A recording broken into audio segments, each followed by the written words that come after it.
Good evening, ladies and gentlemen, and welcome here to Iowa for tonight's JD's Hilltop Salvage 250. My name is Robert Hill Jr.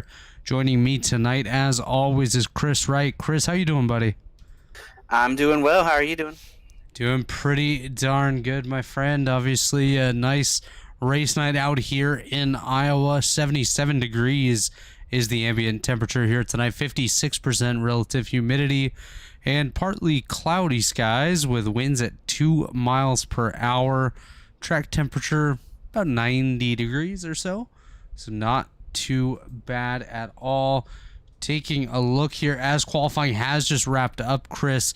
It is RC Anderson on the pole, and actually it's RC's birthday today. So happy 26th birthday to our pole sitter, RC Anderson. Alongside him is Shift Esports' Ty McIntosh. Row number 2, we see a surprise return to the series tonight. It is Ethan Burrell. We're going to have to follow Ethan tonight, Chris, because last night was full of dramatics with himself and Tyler Fody and Scott Crump. So we may see some carryover from there. Trey Holmes alongside in row number 2. Corey Abbott, Gerald Campbell there in row number 3. The previously mentioned Scott Crump there inside row number 4 with Jay Kaner on his outside. Josh Adams and a Leighton Norgard rounding out the top 10, Chris. Yeah, and 11th we got Tyler Fody, and you mentioned Ethan Burrell. I know that hanging around last night, Ethan and Tyler talked. I think they're good there. I don't think we'll see anything there. But I do know Ethan had upset more than just Fody last night, and we'll leave it at that. But then we have Dustin Dewar, who has been running pretty sporty the last couple races here in Elite with the Xfinity run or truck run last night. He ran pretty well in the Cup Series race at Richmond last week. We got David Tooker, Jonathan Cutlip, and Josh Smith in 15th. 16th, we've got Brandon Ultra. We got Ethan Stanley in 17th. He's been running pretty sporty in Elite the last couple months. We got Michael Hosack in 18th. Josh Robin and Hunter Smith round out the top 20. In 21st, we have Matthew Weeks alongside Seth Rawls, Brent Jones, and Tyler Pomp there, 23rd, 24th. Just behind them, we see Casey Hatch and Jake Adams, with Garrison Hogan, Justin Vanderbilt, Joe Francis, and Harrison Talon rounding out the top 30. And rounding out the field is Jess Story, Dave Carpenter, Brandon Key, Johnny Thomas, Wyatt Canadal, Andrew Hardcastle, Caleb Thompson, Mike Goodman, Mark Rabilis, Jeff Green, Rory Collins, and Chad Frankenfield. Back in 42nd, pace car about to take the turn onto pit road. Never mind. We're going to do another lap here. I thought we were going green. That's why I sped through the end of the grid there, Chris. But that is not the case. Yes, I'll take this opportunity to say happy birthday to RC Anderson, 26. He's getting old. It's up on the other side of 25 now. It's going to start feeling that back pain and whatnot there all the time. And I know you're going to ask here coming up about my pick to win. I am going to go ahead and I'm going to say Josh Adams is going to get the job done tonight from 9th place.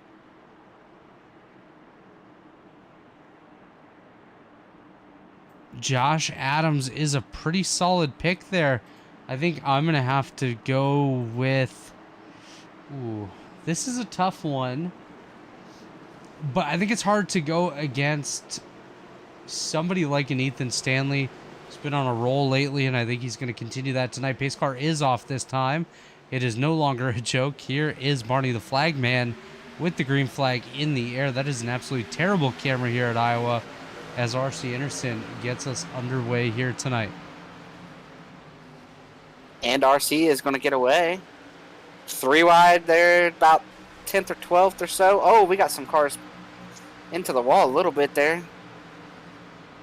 Everybody continues on. Yeah, looks like quite a bit of movement. Wyatt Canadal's just wrecked. Oh, yeah, we got a caution. Wyatt Canadal, Mike Goodman, Andrew Hardcastle, all involved in this incident. We will take a look on Mark Rabilis' replay machine and see what has just happened here. Oh, it looks like the Huck machine just lost grip down there in the middle of 3 and 4. Taking a look at the 84 there. Oh, nope. That is not the case, Chris. Oh, yeah. It loses grip a lot when you get jacked up. Caleb Thompson got into the back, and Wyatt just nothing he could do there. Andrew Hardcastle, Mike Goodman both hard into the 84 car. We'll see if these guys are able to continue. I believe they will have a fair bit of damage that they'll have to get sorted out. Tally issued to the 04 of Caleb Thompson. Shout out to Nick Massey. Quick on the message of the race control call right there. So kudos to Nick for taking care of that. I do want to hit on something that we didn't hit on there in the pre-race. Yeah. This is a full-length Xfinity race, 250 laps tonight from Iowa. So they do have 6 sets of tires instead of their normal 3 sets of tires. Here we go. Tonight's race format, as you mentioned, Chris, 250 laps, 7 sets. So 1 set on the car to start, 6 in the pits. And we will actually have stages tonight. No stage yellows, though. But top 10 will receive points on lap 75, lap 150. And everyone will get points at lap 250, because that will be the end of the race. So that'll be something to keep an eye on here tonight as we get closer to 75 and 150, as these guys will definitely pick up the intensity en route to some extra points being given out here.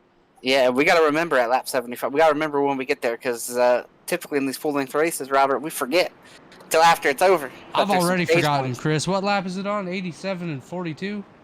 I think so. I think that's right. As we take a look at the front, it is still Ethan and RC up there. Ethan Burrell actually took the lead while we were taking a look at the issues going on further in the back. So Ethan Burrell pretty sporty early on here tonight. One guy we're going to have to keep an eye on working his way up through the field here is Chad Frankenfield. He's going to have a lot of work to do to make his way up from 42nd here this evening. Well, he's already up to 37th there after the start. He's got Jeff Green there right in front of him. 2000 Busch champ Jeff Green, right, starting back there in 36th. Yeah, Jeff Green right there. Look at that mug from old Hefe. Running 36th. That is not 2000 Jeff Green right there. That's later in life Jeff Green. 2017 Jeff Green, maybe. Couple years later after his championship season. I noticed we have a couple new pictures actually tonight from some of the drivers in the field. Gerald, I think, gave us one. Gerald Campbell right there for you folks. He looks surprised. Yeah, he's like, what? A picture of me? Matthew Weeks. I noticed he had a shot up here. That's a great photo of Matthew right there. Bathroom selfie. That's so 10 years ago, is it not? Absolutely. Seth Rawls still with one of my favorite shots right there. And then somebody else had a cool one. I don't think they're in the series. I think it's Thursday nights. There's old Goody. How do you not like Goody's mug? Yeah, I saw Johnny Thomas on there too. Yeah, we'll head back to Johnny in just a second. Pace cars off. Ethan Burrell, RC Anderson leading us back to the green flag here. Ethan Burrell with a nice jump. RC gets up behind him, and off they go into turn number 1. Just behind them, Corey Abbott, Ty McIntosh side by side, as Trey Holmes able to clear Gerald Campbell to work his way up into the 5th spot. Much cleaner this time, I believe. I didn't see near as many cars in the wall off of 2. Working their way down the front stretch. A little bit of a battle here. You see Josh Adams on the inside of the Jay Kaner machine. Adams gets back in line. It's Fody now side by side with a Leighton Norgard trying to come up on the Scott Crump machine. See what they can do there. As we watch throughout the field, looking for any sort of potential incidents here. The leaders are all single file for the most Dustin part. Dewar's really sideways down into 1. He's getting down on the apron. He's going to make the save. Almost gets into Jonathan Cutlip there. Is Dustin able to gather that car back up? Looks like it's a bit sketchy on him here. It was a good save. It was a good heads-up move by everybody around him. Not making that any worse than what it was. And as you see back there in the back, Jeff Green and Chad Frankenfield are trying to come through this field.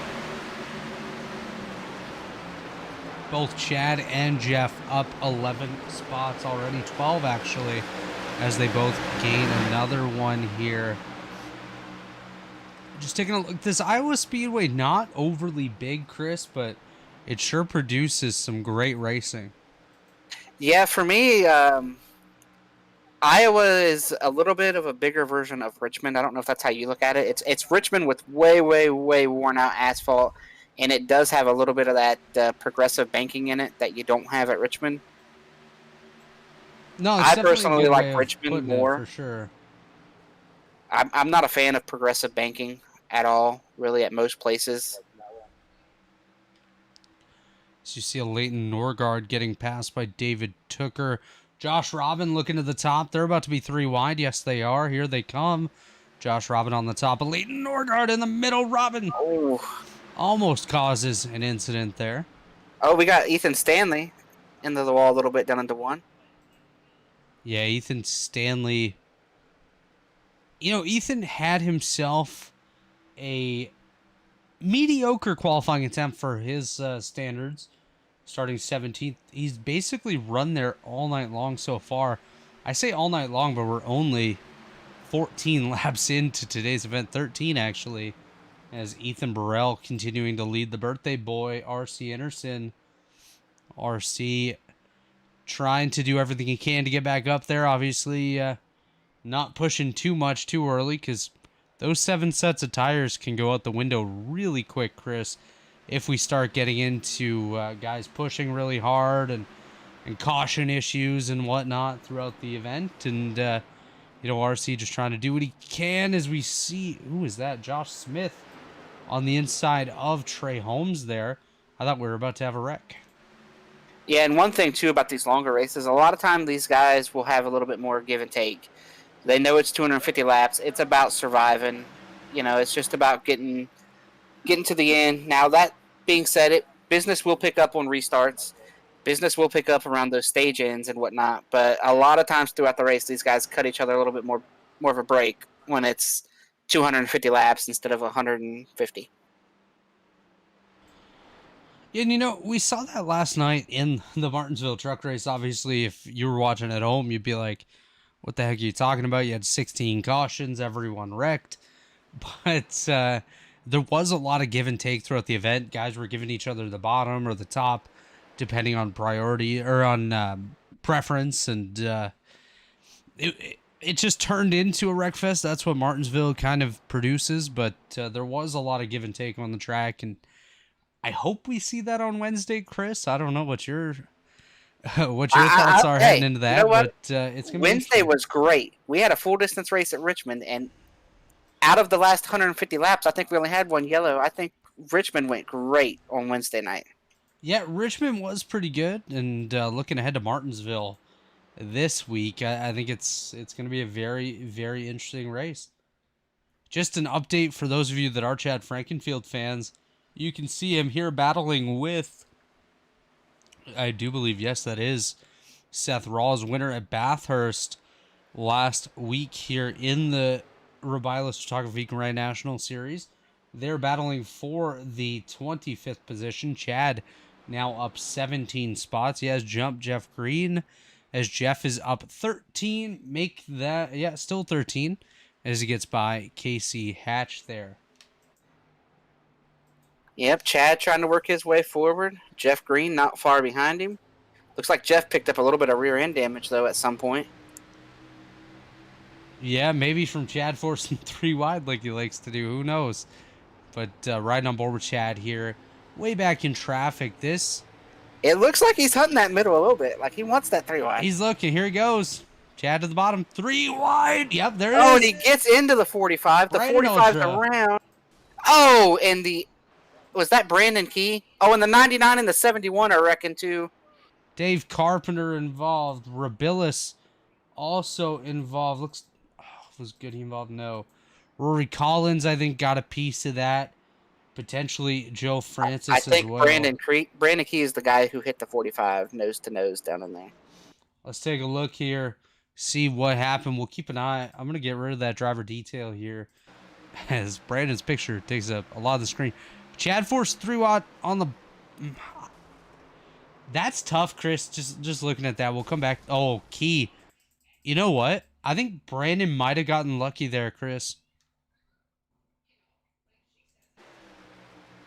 Yeah, the 45 just got So you loose. watch He this does go right here. through him. He does pick up a little bit of front damage. Does it stick with him or does it disappear? I think it disappears because it did not even register a wreck for Brandon Key on my screen.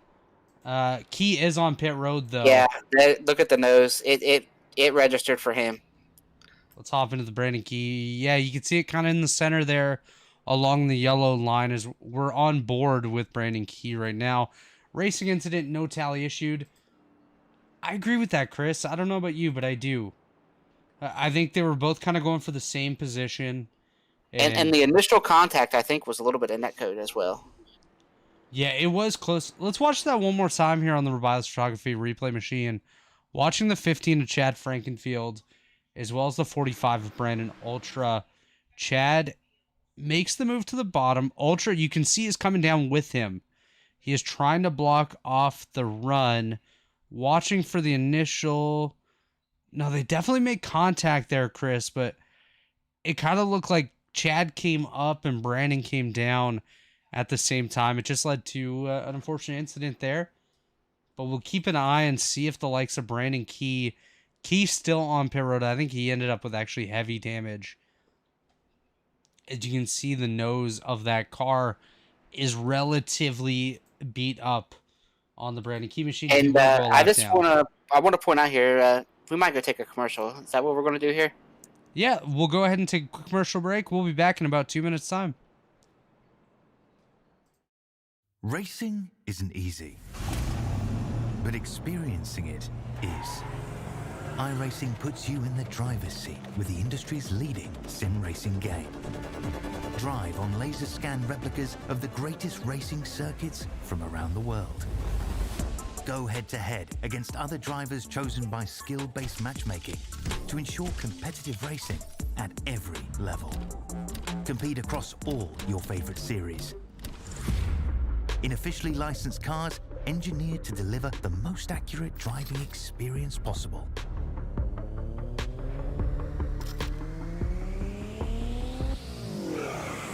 Join a race or host your own with players from across the globe. Race against the computer or in a league with friends. Feel the thrill behind the wheel. Visit iRacing.com.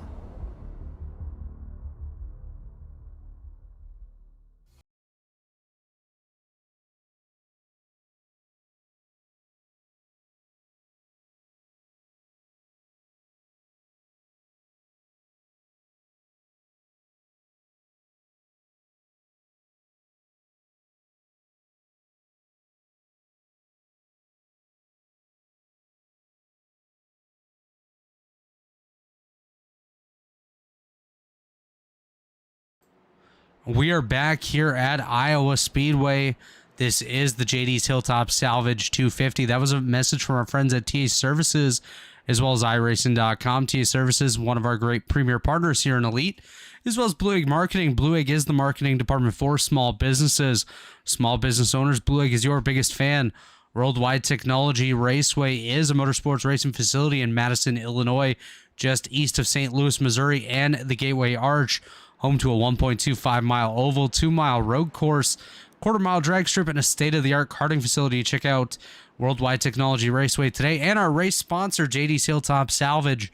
James Doerr is Goodrich's scrap metal authority with over 50 years of experience in an ever-changing industry. JD is the guy you want to call to get rid of your old junk, from washing machines that no longer work to decommissioned Boeing 747s set on top of the beautiful Goodrich Hill. JD's Hilltop Salvage is your go-to place with no job being too big or too small.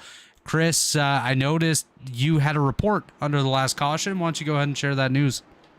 Yeah, it looks like we have a 50-50 split here on pit road as we come through 3 and 4 to get the green, but Gerald Campbell on back, and he was running in the top 5. They pitted, so they've already used one of their sets of tires. As the green comes out here, Ethan is going to get away, get clear of RC pretty easily there, and leaving Josh Adams, RC, to battle there for second place as they come off a turn 2.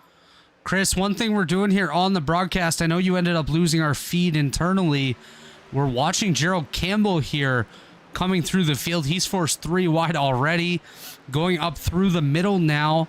Gets back in line behind John Cutlip. Goes to the inside, 3 wide with Cutlip and Seth Rawls.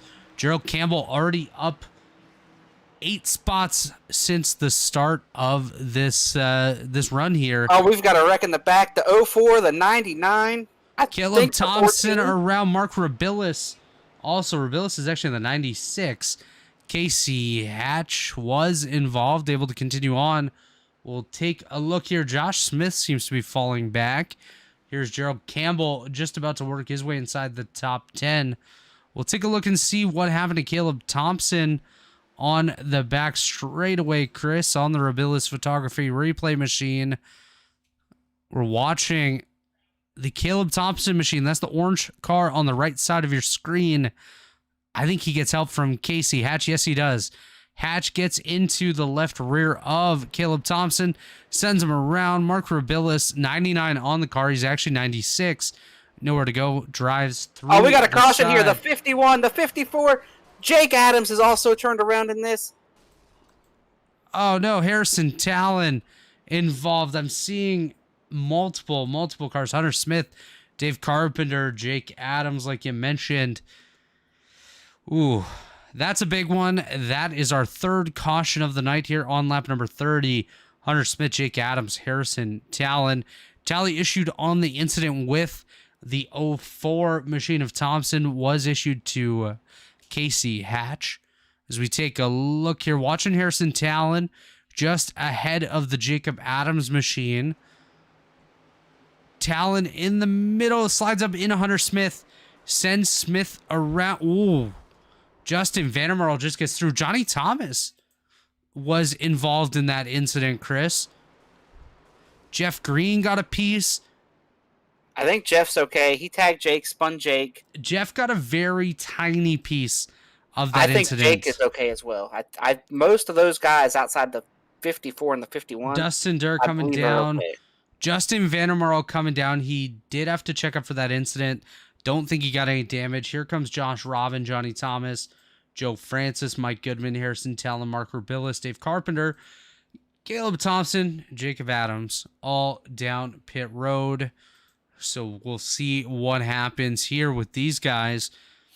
Chris, we're averaging a caution every 10 laps right now, which is not the best start for this full-length race here tonight.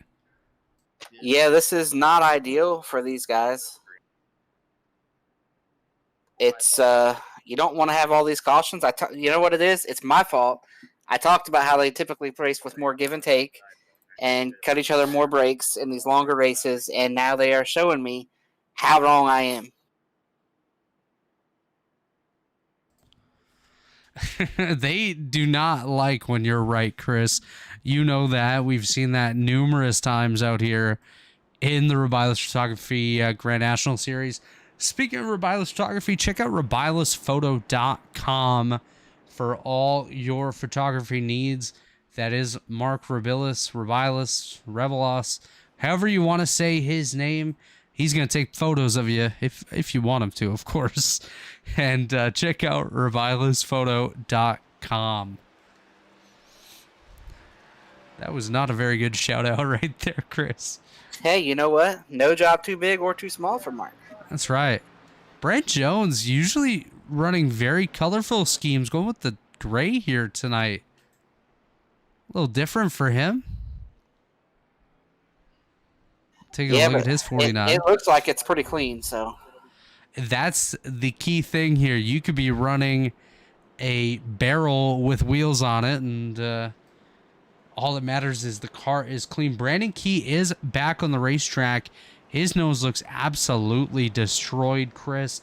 He is indeed 3 laps down. He's going to come back down pit road with Harrison Talon. I think Johnny Thomas still sitting on pit road. Yeah, I'm surprised Johnny's still sitting there. I mean, he's got some decent damage, but I wouldn't think it's damage I would be giving up. I'm not seeing major damage on that car.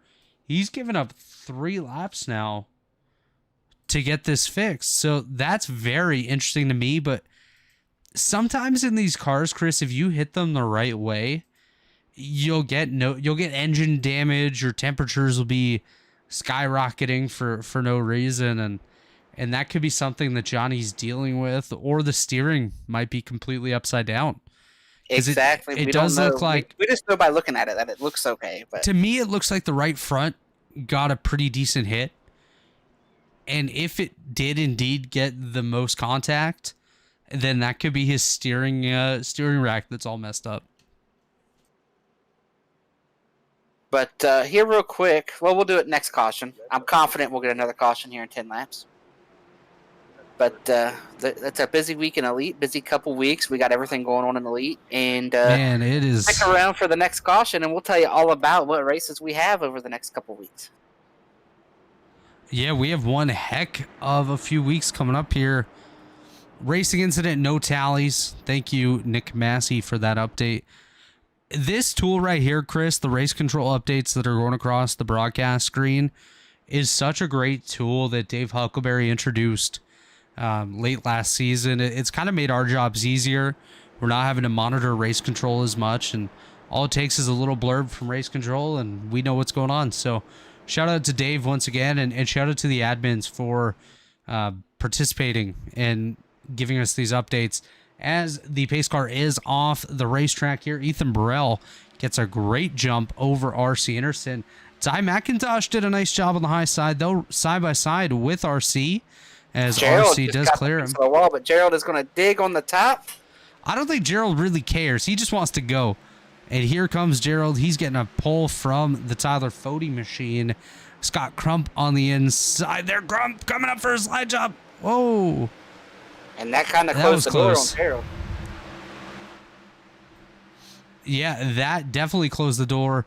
As we see Josh Adams working the bottom up here behind RC. He almost had an opportunity. RC closed the door. Here comes David Tooker. Nearly... Update from... I believe that's Nick that just said it. It might be Dave, though. Somebody just said Dave is the best. And you know what, Chris? I agree, and I think you do as well. Dave makes all of this happen. Dave makes our lives so much easier. Absolutely is. You know, I just took a look at Chad Frankenfield back here, and just about everybody around him has rear end damage. So these guys are getting impatient right now, just trying to beat and bang off each other. Chad gave him that damage?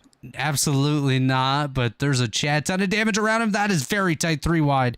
Oh, big wreck. Trey Holmes, Seth Rawls, Ethan Stanley, Jeff Green, Chad Frankenfield. Oh, Jeff Green, Dustin Dewar just came in really hard. Oh, this is bad. This is big. Corey Abbott just got a piece. I saw him sneak in late there. Dustin Dewar's stuck. He's trying to roll out of there, but he is stuck.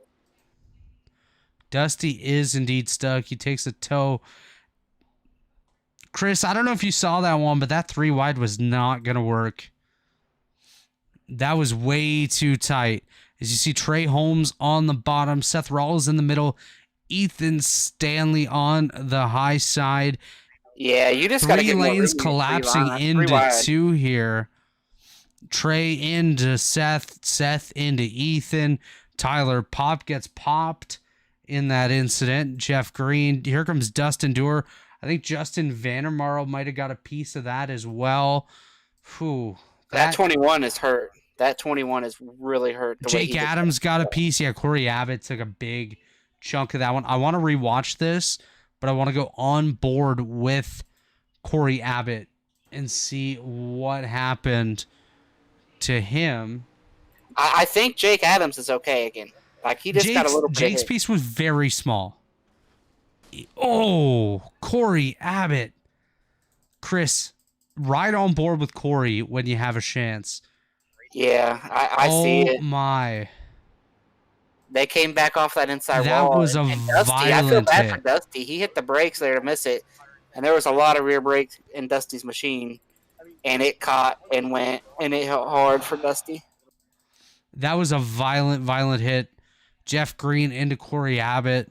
Oh, and Dusty got help, too. The 5 got into Dusty. Yeah, Dusty got hit from behind by Justin Vandermarl. Look at the 71 come in there, too. Whew, that was an incident and a half right there. Dave Carpenter now driving a modified machine. We'll ride on board with Carp and see what happened. He was way back from this incident. Oh. Oh, no. Not ideal for him. He was half a track back. Well, not half a track. He was a straightaway back. Goes to avoid Rabilis. I don't think he hit the brakes. I don't think he hit the brakes once in that whole incident and ends up piling right in. But Chris, why don't you go ahead and tell us about some of the races coming up here on the Elite Racing Network? Well, before I do, there is one go other ahead. car that snuck away here that is amazing in the way that it happened. That 14 car of Casey Hatch, he got clipped, and I'm going to tell you boys what, Joey Chitwood couldn't have done a better job. We'll take a look here at Casey Hatch. This incident developed right ahead of him. Whoa, he ended up getting clipped there, completely spun around by Corey Abbott after Corey Abbott gets hit by Jeff Green. That shouldn't be too bad for Casey Hatch, but definitely some heavy damage there for a lot of guys. But yeah, we got a lot of great racing coming up here. We got the Pit Pass Network ARCA series tomorrow night, and why don't you tell us a little bit about that series there? Yeah, Pit Pass Network ARCA series, the latest development series here in Elite. We put this 10 race schedule together, try to get some guys out and see what they can do before they try to move up to the top 3 series here in Elite. Chris, you've done a great job there. Haven't been able to break through for a win yet, but maybe tomorrow night at Charlotte. Ethan Stanley's been pretty dominant over there, as he has been in a lot of Elite series so far this season. And, we've seen guys like Michael Hossack do a really great job, top 10 almost every week. We've seen the Shift Esports guys come in, do a great job. And it's been really exciting. 4 races to go in the 2023 A season. We will be back with the 2023 B scheduled to be out soon, but check us out tomorrow night. And we are doubling up, and it looks like about 9th on back or so all pitted here. I do believe so, yes. Gerald Campbell is your race leader. Garrison Hogan up there on the front row with him. Michael Hossack and Chad Frankfield, row number 2. Josh Robin, Wyatt Canadal, row number 3. Mark Rabilis, Caleb Thompson, row number 4. Then the fresh tires of Josh Adams and Ethan Burrell rounding out the top 10. So going to be very interesting to see some and of these Chad guys was in that wreck and did not pit. Chad was in that wreck, did not pit. Some of these I was going to say you have to remember stages coming up, but we're still 33 laps from that stage. So stage doesn't mean nothing right now, as Gerald Campbell will lead them to the green. Garrison Hogan. And Gerald is away and gone. Yeah, Gerald got a great start there over Garrison. 0.2 of a second, but Garrison dives into that corner. I think we're going to have to watch kind of the middle of this top 10. Nearly saw Michael Hossack get spun there as Josh Robin worked his way into the top 5. Wyatt Canadal there. Here comes Ty McIntosh, 3 wide in the middle with Mark Rabilis. And I do believe that is Ethan Burrell there on the bottom. Ty able to get through. Ethan and Ty side by side. Actually, I apologize. That is the 04 Caleb Thompson. We saw him in an incident earlier, so nice rebound by him. Somebody just got a little loose there on the bottom. I believe that to be the 56 of Josh Adams. Great restart for him. Works his way up into the 4th position, chasing down the Chad Frankenfield machine. Garrison Hogan trying to chase down Gerald Campbell. 0.3 of a second separating first and second. Make that 2 now as Gerald gets a nice, Garrison, gets a nice run off of turn number 2. Here comes Josh Adams to the inside of Chad Frankenfield. Josh Robin, Michael Hossack right there. Ethan Burrell, Wyatt Canadal, R.C. Anderson, Ty McIntosh still inside that top 10. Josh doing a fantastic job. Josh Adams here trying to chase down Garrison Hogan. Yeah, it's a lot of fresh tires trying to overtake old tires here. We will see how it goes. Josh Adams now moving up to second. Ooh, Josh Robin Side by just side got, with I don't know if you saw that, Chris, but Josh Robin just had it step out on him a little bit there, but he was able to gather it back up. Josh Adams, like you mentioned, clear of Garrison Hogan. He has his eyes set on Gerald Campbell here with 27 laps remaining in stage number 1. Josh Adams hoping to have the opportunity to steal that top position here in the first stage of the race. Currently finds himself 0.2 of a second behind race leader Gerald Campbell. Yeah, and I think one thing we're seeing here is these guys that pitted here, they're pacing themselves a little bit more than the guys did. We saw Gerald Campbell just moving around everybody, passing 2-3 cars a corner. I don't think these guys that have pitted here are being that aggressive as we see Josh Adams going for the lead right now, going to take the attack to Gerald Campbell. Yeah, as you see Josh Adams and Gerald Campbell nearly side by side. Josh has a bit of an advantage there down the back straightaway. Gerald up on the high side trying to get a run here. Josh does clear himself ahead of Gerald. Gerald now going to try to get some of that draft, see what he can do to stay up there in the remaining stages of this first stage here tonight in the JD's Hilltop Salvage 250.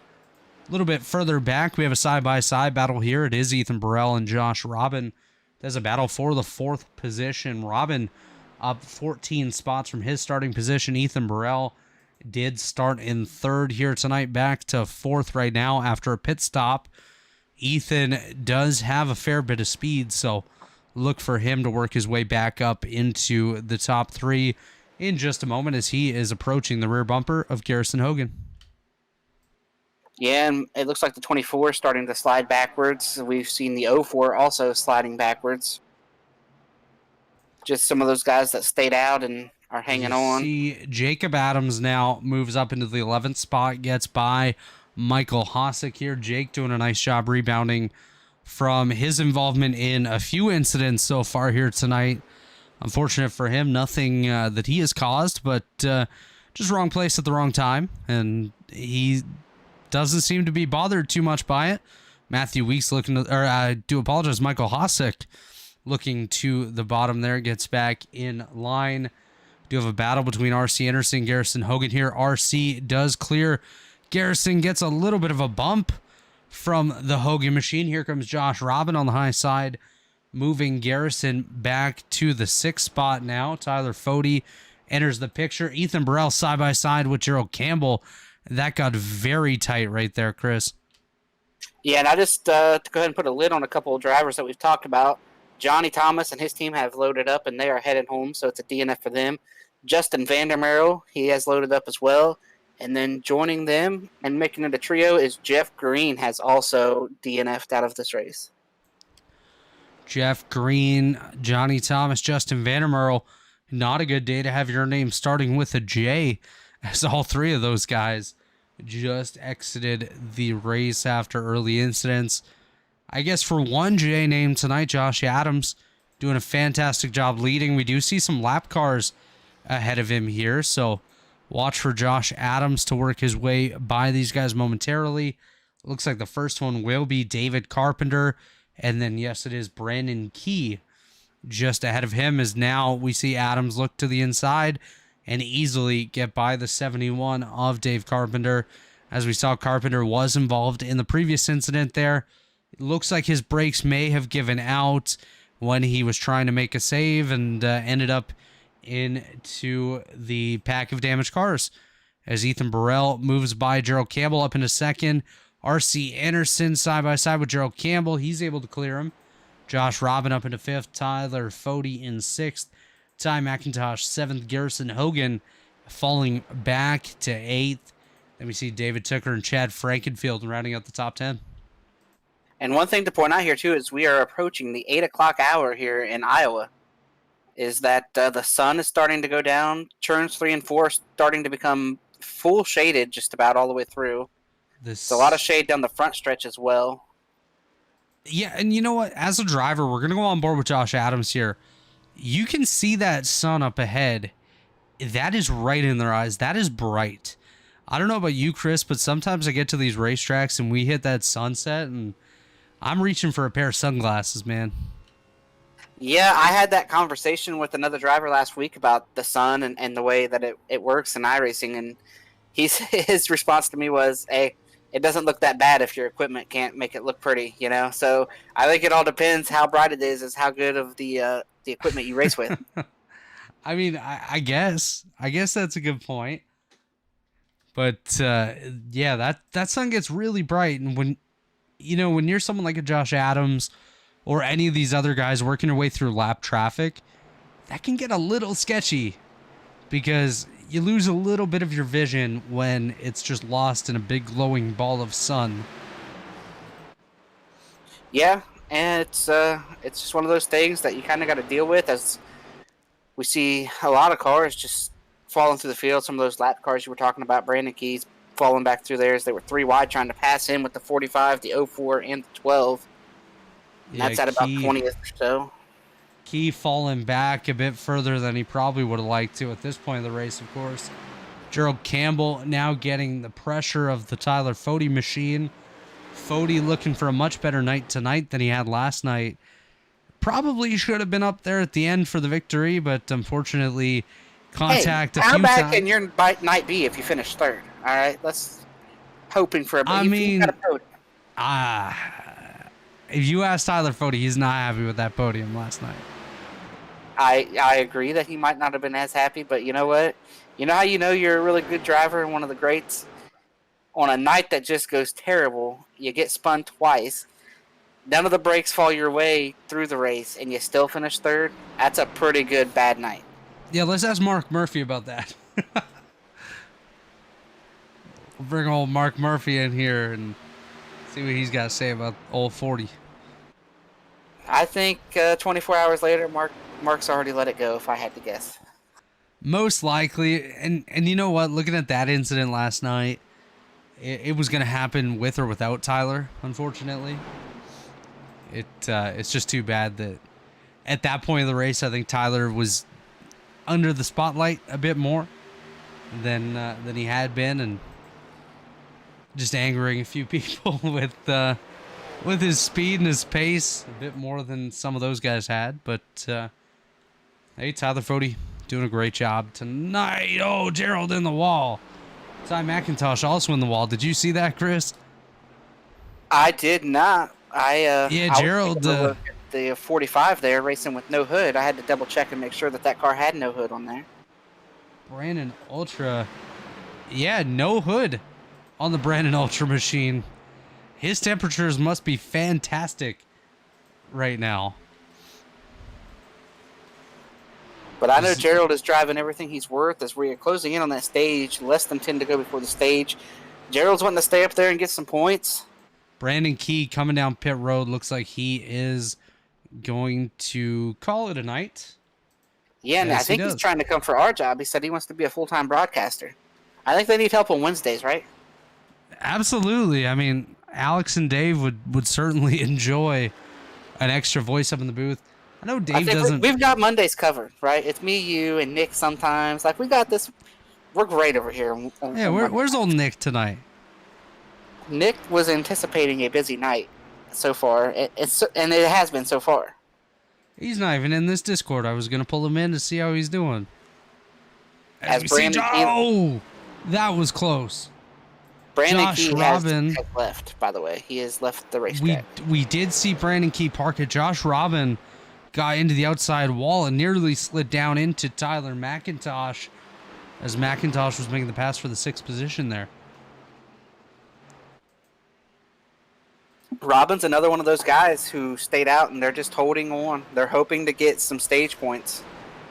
You know, if I'm one of these guys that stayed out towards the end of the stage, which I actually did last night, my hope was that we would get past the stage and a caution would come out like right away. Because at this point, a lot of these other guys would be considering coming down and taking tires. They've been out there long enough. You look at the guys that did pit. Lap 39 was our last pit stop. So, you know, we're 32 laps from that. And those guys would definitely be considering taking tires. We just had some smoke there. I think RC might have grabbed a little piece of the wall. Or this track just could be dusty. Maybe some corn out on the racetrack, as I see. Ooh, Gerald in the 01. That's a big battle right now for a position. Yeah, Gerald Campbell, Ty McIntosh. Great call out there, Chris. As you see Ty on the inside. Gerald, we're down to just 4 to go. Outside, 4 to go in the stage. It is Josh Adams. Unless something goes wrong here, he should easily grab that stage victory as he goes by Dave Carpenter, one of the lap cars. Ethan Burrell has a bit of a gap over R.C. Anderson. Tyler Fode has a gap over Gerald Campbell, who has a gap over absolutely nobody. As Ty McIntosh looks to the inside of Gerald Campbell for the 5th spot here in stage number 1. Josh Robin just behind them. Garrison Hogan and Matthew Weeks, as well as David Tooker inside the top 10. Chad just on the outside. He's going to do whatever he can to try to grab some stage points. Oh, is there going to be a bumper from the 01? I'm telling you, Gerald is doing a great job of using the whole racetrack and giving him no lane. Looking off the gearbox of Gerald Campbell here, Ty McIntosh is all up in his gears right now. Gerald grabs a piece of the wall. White flag on the stage. No caution. It's just going to score some points. Absolutely. Imaginary white flag here. These guys getting notice from race controller Nick Massey that this is the last lap of the stage. Gerald just ahead of Ty McIntosh here. Ty's going to try to grab another spot if he can. David Tooker does. He's going to have a shot down here in 3. Have that spot over Does he go for Chad. The slider? 3 wide with the lap car now of Dave Carpenter. Oh, he's washing Ty up. to the inside. I think Gerald's going to get that spot. Oh, Gerald sideways. And that's Wow. the stage.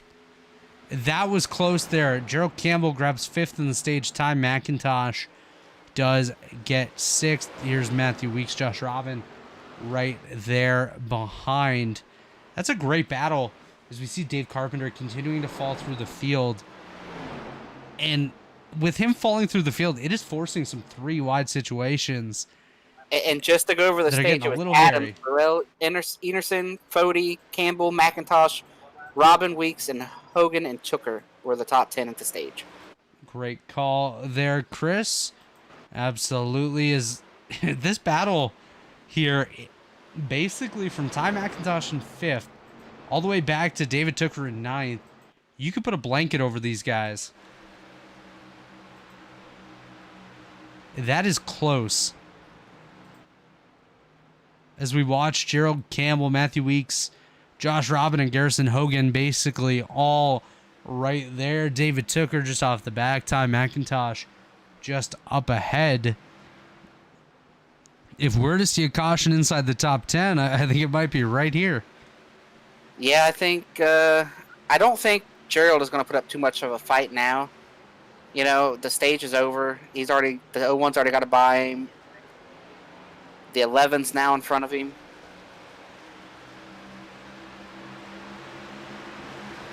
Yeah, I think, you fought, and now absolutely. Garrison Hogan, just to point out, has not pit tonight,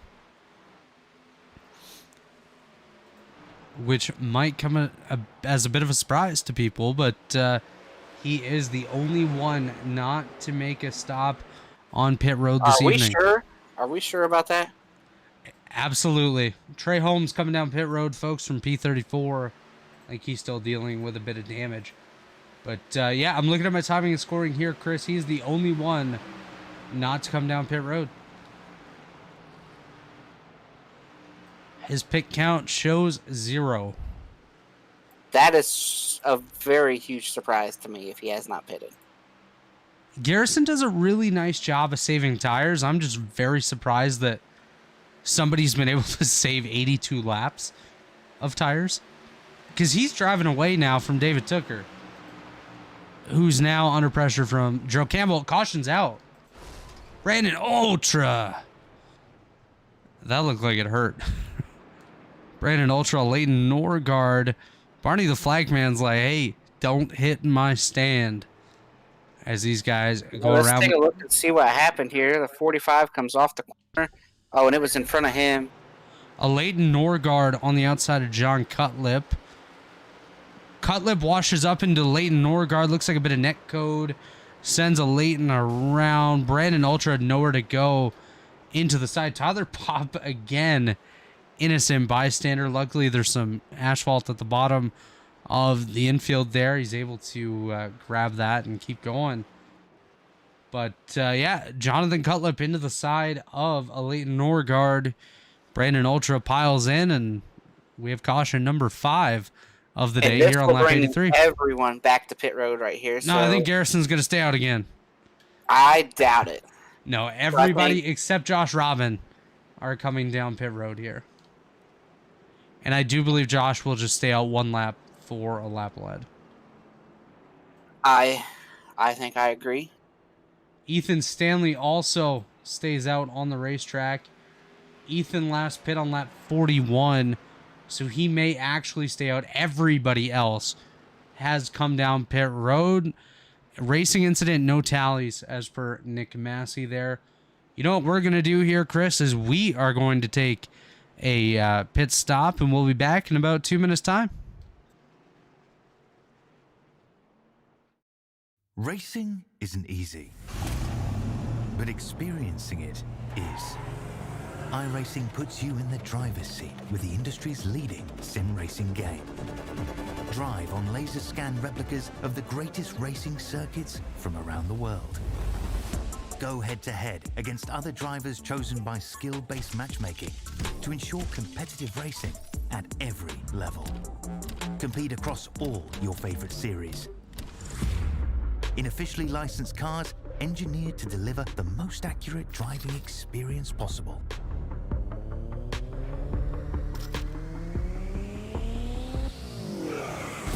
Join a race or host your own with players from across the globe. Race against the computer or in a league with friends. Feel the thrill behind the wheel. Visit iRacing.com.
We are back here in the JD's Hilltop Salvage 250 here at Iowa. It is Josh Adams and RC Anderson leading the field to the green flag. Josh gets a nice jump here just behind them. Tyler Fode, Ethan Burrell. Those two got into it a couple times last night, Chris, and like you mentioned, they did patch things up a little bit. I talked to Fode a little earlier. He didn't do much talking. We had a couple guys on the wall there. But yeah, Fode didn't do too much talking. He has lost his voice. Yeah, and one thing here is we start the stage, and you can see the difference. You're there on your TV or computer screens. It's getting very, very dark out here really fast. The sun is all but gone. The track is completely shaded. This track is going to get faster. It's going to pick up grip, and more than likely, it is going to get tighter as it gets darker. Yeah, absolutely. Something we're going to have to keep an eye on here tonight is the changing of the racetrack and the conditions as we go along. Like you mentioned, it is getting darker here as we just wrapped up stage number 1. I see Brent Jones falling back a little bit. Looks like he is okay. Yeah, and one thing, everybody now is back on the same tire. Everybody pitted. It's a complete reset. There's no longer two different strategies at play. Everybody's equaled up. Yeah, Garrison Hogan opted to finally come down pit road. You know, it might have been a similar situation to the NASCAR race. Gerald Campbell into the back of Scott Crump there. Nearly had an incident, but might have been similar to the NASCAR race where the pit crews decided to show up a little late. I don't know if you caught that one, Chris. That was pretty wild. Yeah, the truck race there Friday night, they were late getting there. There was a problem with the plane, I believe, or something to that effect. And yeah, I guess there was an issue on the pit crew plane that needed a replacement, and all of the planes were in Vegas, so they had to bring another one out. And then I guess there was some weather, and it was quite the adventure. I think that's all part of the NASCAR system, right? That's all NASCAR charters, all those flights. So I believe the teams pay for that too, so they might be questioning what they're paying for. I don't believe NASCAR takes care of that. I believe that is the teams themselves. Trey Holmes just had an incident here. He is absolutely broken right there. We'll take a quick look, and then we'll get back to our discussion. Trey's one of the guys who took the wave around. He's 3 laps down, so Trey was heavily damaged. Oh! What in the world? Chris, are you watching the feed here? Yes, I do have the feedback. Oh! That was a big wreck. Yeah, the 54. Hunter Smith into Rory Collins. Harrison Talon into the side of him. Rory Collins comes back up the racetrack. Trey Holmes into him. And NASCAR held that yellow there. We're still under green. I think the NASCAR Cup teams would have liked to have seen that yellow held like that when Eric Amarola had his issue. There was cars sideways. That shocks me that did not bring out a yellow. But just quickly back to the pit crew topic. I do believe the organizations actually charter those planes. A lot of times it's the manufacturers do that, but they all seem to use the same airline in Champion Air. Oh, we got bumper cars here. They got held up behind the 71. The 29 got into the 84. 84 got sideways, but he's okay. As you see Dave Carpenter falling back through the field here. 3 wide. 4 wide, actually. Oh, Tyler Pop. And Brandon Ultra has also, they have DNF. They are headed back down to Charlotte, North Carolina. Going to reset and try to be back out here next Monday. Gonna do their best to be back with us next Monday night. Hopefully they can make it back. But very unfortunate to see these incidents early on. There's Jake Adams. Just saw him looking to the outside. Gets into the wall. Yeah, I don't think Scott Crump closed the door there, but I don't think he knew. Jake's trying to look again. Chad on the bottom here. I thought Jake was getting the wall again right there as that wall comes up on you very fast. Ooh. I thought Jake was about to give Scott a bump.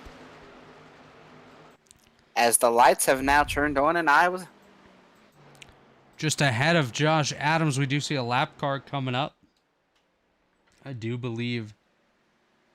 Actually, I'm not sure who that is That is a Leighton Norgard, the 32nd place car, just ahead of your race leader, Josh Adams. Taking a look a little bit further back, Jake Adams makes a move, tries to go to the bottom of Scott Crump, doesn't work. Chad Frankfield now looking to the bottom of Jake Adams there. That is a battle for the 9th position, as we have 2 wide here, Tyler Fode and Tyler McIntosh side by side for position 6. Trey Holmes and his team, they have also now headed back to Charlotte. I can just imagine how heated Trey is right now, especially not expecting anything coming out of that corner, and all of a sudden there's a sideways Rory Collins just sitting on the racing surface. That's a little scary. He was already 3 down and everything at that point. No, absolutely, for sure. About the earlier stuff. Absolutely. You know, Trey's had very little luck in anything so far this season, and that's one guy I genuinely hope his luck turns around, because Trey's quick whenever luck is on his side. It's just luck does not like being on Trey Holmes' side. As it's all went single file, not surprised by that. The track has gained grip. It's gotten tighter. It's becoming more and more of a bottom side racetrack. First real side-by-side we have is Josh Robin and Jess Story back here. Now Robin and Cutlip. Cutlip way back here tonight, struggling. He got caught up in an earlier incident, not running even remotely close to where we're used to seeing that in 28 car or whatever number John runs, 11 in trucks and 5 I think in the Cup Series, 28 here in the Xfinity Series. So used to seeing him up front, not tonight it seems, but still very early. You never know what can happen. Yeah, and we'll see these guys Chris. move up as the tires wear. They'll move around, but everyone knows at this point, once the sun goes down, once the track cools off, the best way to save your right front tire is to run as low as you can through the corner.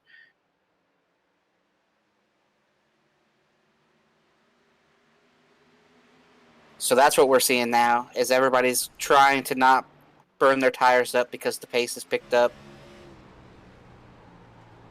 Riding on board with the 22nd place car, Wyatt Canadle. Just giving my Tuesday night co-commentator a bit of TV time tonight. Trying to see what he can do. Looks like that 84 car not handling very well here tonight. A lot of pushing in the corner. Yeah, and I think he's been caught up in a few things tonight. Yeah, it's you not can been hear a some. perfect night. You hear some sketchy shifting as well out of that 84 car as he went down into the corner. Interesting. Another guy, Seth Rawls, used to see him further towards the front, running in the 23rd spot. Not much luck for him. This guy right here, Tyler Pop, he's just been doing his thing, driving out there, and all of a sudden he's getting caught up in all these wrecks. And Tyler Pop's got to be a little frustrated tonight too. I'm going to tell you what, Garrison just drove down into 3 like he was at Daytona, and I thought he was going to wreck.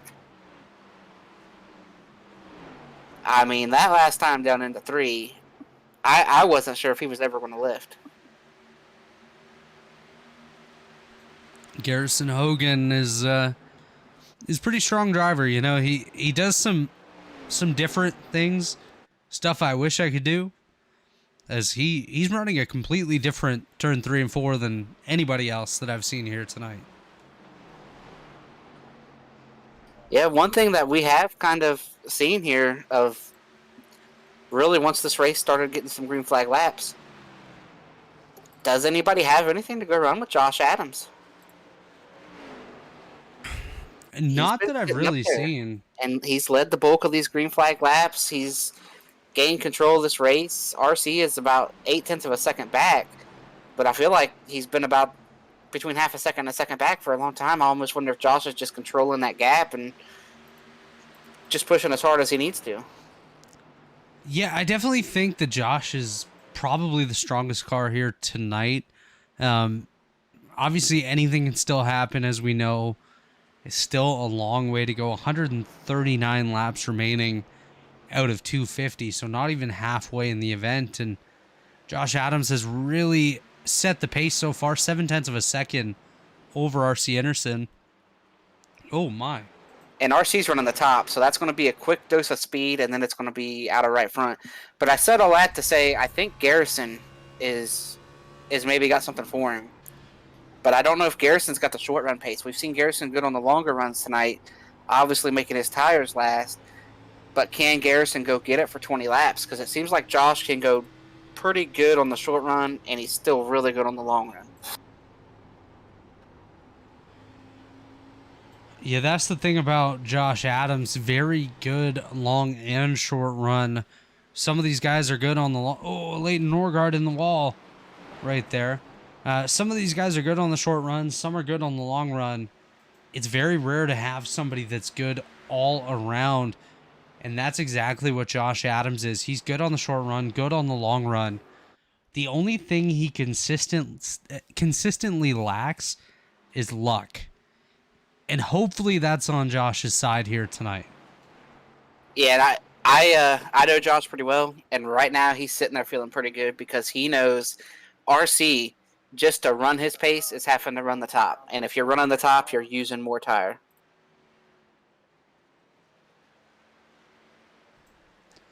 Yeah, absolutely. RC Anderson trying a different line here tonight, running the high line all around the racetrack. Now he looks to the bottom, trying to get a run off of turn number 2 as we watch the number 50 Rayco machine trying to catch the 56 W car of Josh Adams. Adams just continues to be the class of the field here tonight. Long way to go. We'll take a run through the top 10 here, see who's running where. Josh Adams, your race leader, as we mentioned, ahead of RC Anderson. Ethan Burrell in third. Matthew Weeks up 17 spots to run in the 4th position here. David Tucker up 8 spots to 5th. Tyler Fody up 5 positions into the 6th spot. Ty McIntosh down 5 to 7th. Scott Crump there down a spot to 8th. Garrison Hogan up 18 spots into the 9th position. And just behind him is Jacob Adams up 16 spots into 10th here tonight. After many incidents he's been caught up in, continuing to do a good job. And just a quick shout out to our biggest mover of the night, Chad Frankfield, up 31 positions to 11th. Yeah, and we are about 30 laps away from the end of stage 2. Which they will give points away for that. And at the end of stage 2, we will have 100 laps to go. And it is a one-stop race for these boys. With them pitting at lap 75, man, it's going to be close. They should still be able to run about 50, 60 laps. Which puts them at a one-stop race. 30 to go in the stage. It'll be interesting to see if there's any movement towards the back of the top 10 here. Jake Adams just had a Chad. Jake Kaner and Gerald not too far behind either. But I don't know that there's going to be too much movement towards the front here. It's Josh Adams and RC Anderson looking very strong. Then, of course, Ethan Burrell. Matthew Weeks and David Tucker may be the positions to swap here, as 4th and 5th. Only about 0.2 of a second separating those two. Actually, Ethan Burrell just ahead of them here. Yeah, there's a lot of cars right there all the way back to Garrison. Yeah, a lot of cars all under a bit of a blanket here. And Jacob Adams is closing back in on these guys as well. Yeah, Jake's doing a really nice job here tonight, Chris. Obviously, I am his team owner, but I love seeing the growth that we've seen in this 52 car. He's really done a nice job developing over the past season or two, and it's been really nice to see, and I hope it continues the rest of the season. Yeah, I second that. I know Jake's a great driver. He took a little break here and hasn't had as much time on the sim. But when he shows up, I feel like he's a threat no matter what. Him and his brother are both pretty good here, and you're seeing Josh out front right now, as now these cars are working the 62 lap car there. See if that creates a shuffle anywhere. Yeah, Rory Collins falling back a little bit here. He is going a lap down to the field as you see Garrison Hogan go by. Jake Adams will be coming up on him here in a moment. Squeezed by on the bottom. Chad kind of running the middle here. Going to be interesting Chad's to got see. a line of cars behind him, and he's moved up to defend. We'll see how long he can defend. Chad just had a Jay Kaner. And then Gerald Campbell not too far behind. Joe Francis. John Cutlip working his way up, as is Michael Hosick and Josh Robbins. So a lot of cars closing in on that Chad Frankenfield machine. Yeah, so he's moved up to defend. He's going to try to keep the spot, do what he can.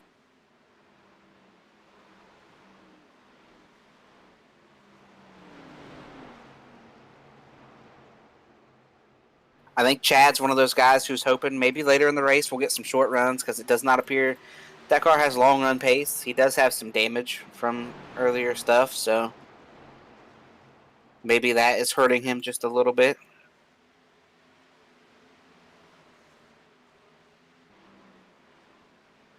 Yeah, any bit of damage can definitely hurt the pace of your car, as we now see a pretty big pack right here. David Tooker, Tyler Fody, Ty McIntosh, Scott Crump, and Garrison Hogan. As Hogan is too wide with Crump, gets back in line right there. Are we about to have a race for the lead? Not quite yet. RC is definitely closing in on Josh Adams. It's going to depend how they navigate around Harrison Talon here, the 51 car. That could really dictate how close of a battle this is between the two leaders. Harrison gets up and out of, as we see RC Anderson now entering the picture as well. Yeah, RC's trying to go up here and maybe make a run at the stage. We will see. Just about 20 laps left in the stage. 21 laps remaining in the stage. We will see who can work their way up towards the top. I think this battle is heating up a little bit here. Scott Crump, Ty McIntosh, Garrison Hogan battling for a couple extra points here inside the top 10 at the end of the stage. David Tooker moving up to try the high line here. Tyler Fody now behind him. See what these guys can do. Brent Jones coming down pit road. The number 49 machine works his way down towards his. Oh, we got a caution here. The 13. We the have 14. a caution. Oh no, not Tyler Pop again. Casey Hatch, Tyler Pop. Looks like that thing popped this time. Oh, he's coming up. Very lucky that the field was not there, because there is Josh Adams just behind them right now. Oh, the 80 got a piece of that too.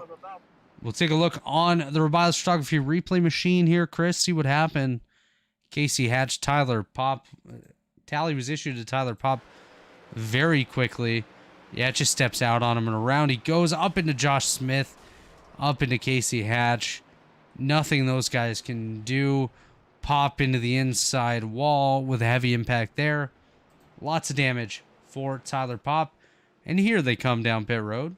Josh Adams, RC Anderson, Ethan Yeah, and Burrell. I think with knowing everybody's going to pit, we were talking about a commercial break at the end of the stage. I think we got room here for it. What do you think? I love a good commercial break. Let's take one right now. We'll be right back. Racing isn't easy, but experiencing it is. iRacing puts you in the driver's seat with the industry's leading sim racing game. Drive on laser scan replicas of the greatest racing circuits from around the world. Go head-to-head against other drivers chosen by skill-based matchmaking to ensure competitive racing at every level. Compete across all your favorite series. In officially licensed cars, engineered to deliver the most accurate driving experience possible.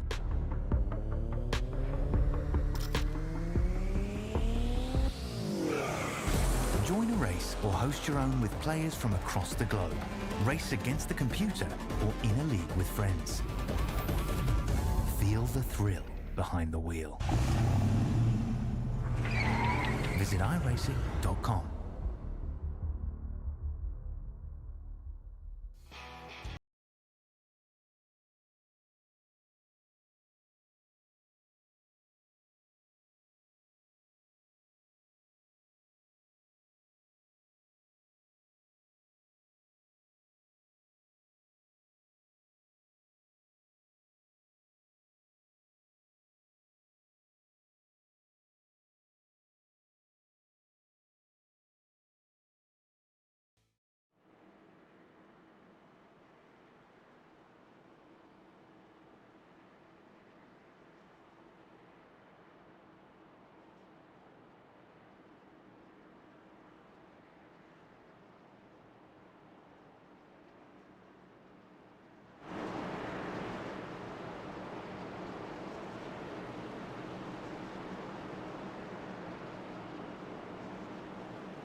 We are back here in the JD's Hilltop Salvage 250 at Iowa Speedway. You did just see a message from our friends at TA Services as well as iRacing.com. Joining TA Services as a premier partner here in Elite is Blue Egg Marketing. Blue Egg is the marketing department for small businesses, small business owners. Blue Egg is your biggest fan. Worldwide Technology Raceway is a motorsport racing facility in Madison, Illinois, close to the Gateway Arch, featuring a 1.25-mile oval, a 2-mile road course, as well as a quarter-mile drag strip, and a state-of-the-art karting facility called the Kartplex. Check out Worldwide Technology Raceway today. And, of course, Chris, JD's Hilltop Salvage. James Dewar is Goodrich's scrap metal authority with over 50 years of experience in an ever-changing industry. JD is the guy you want to call to get rid of your old junk, from washing machines that no longer work to decommissioned Boeing 747s. Set on top of the beautiful Goodrich Hill, JD's Hilltop Salvage is your go-to place, with no job being too big or too small. And of course, Robilus Photography. Check out robilusphoto.com. Chris, we just saw a big development here under caution. Why don't you fill in the viewers? Yeah, we had us a lead change with RC taking the lead here with just 15 laps to go. So we will see how this works out. Going to have a 15-lap shootout to the stage. I think a lot of guys are going to try to win this stage as we come around here. Get ready for the green. Green is out. Green a big flag in the air. RC got a great jump.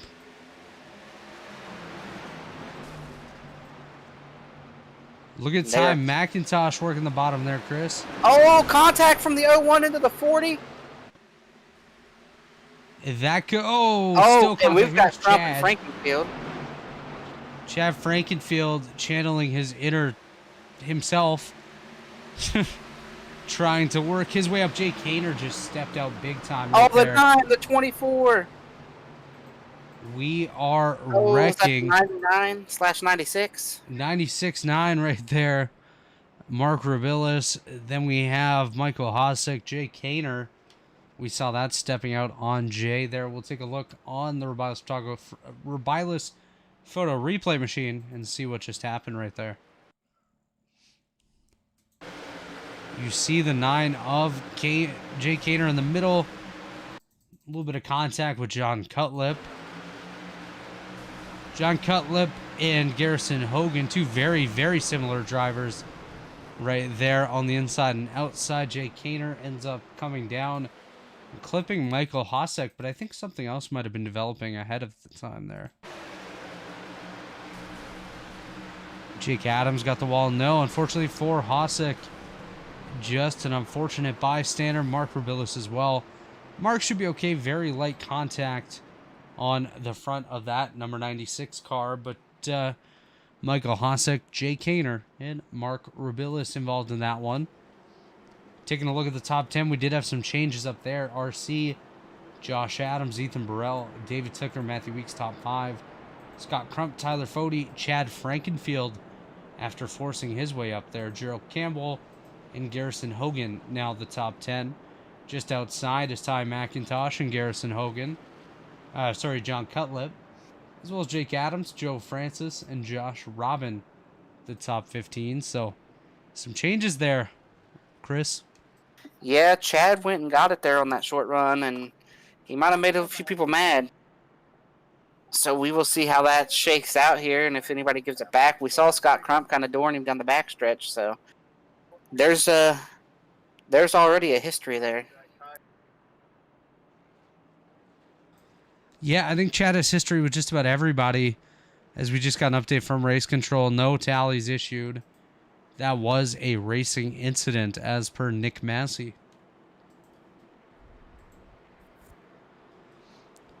Well, Chris, what are your thoughts so far? About 140 laps in, 110 laps to go.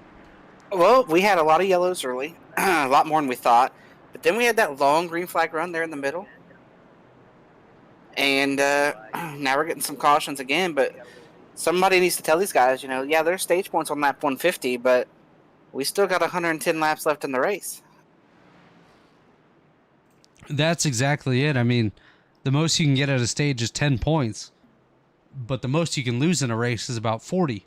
So I'd rather aim for that 40 than lose all of that just for 10. And I know earlier we hit on one series. They're the Pit Pass Network series. Let's what do we got going on Wednesdays the rest of this year? What's the outlook here for the Cup Series, and what can these fans expect to see in the future? I do believe Wednesday night we're actually headed back to Martinsville for a rather long race. Let's take a look on the schedule. Let me just pull that up here on my screen. Yeah, 250 laps at Martinsville this week. Then we go to Dover for 200 next week. Then off to Pocono.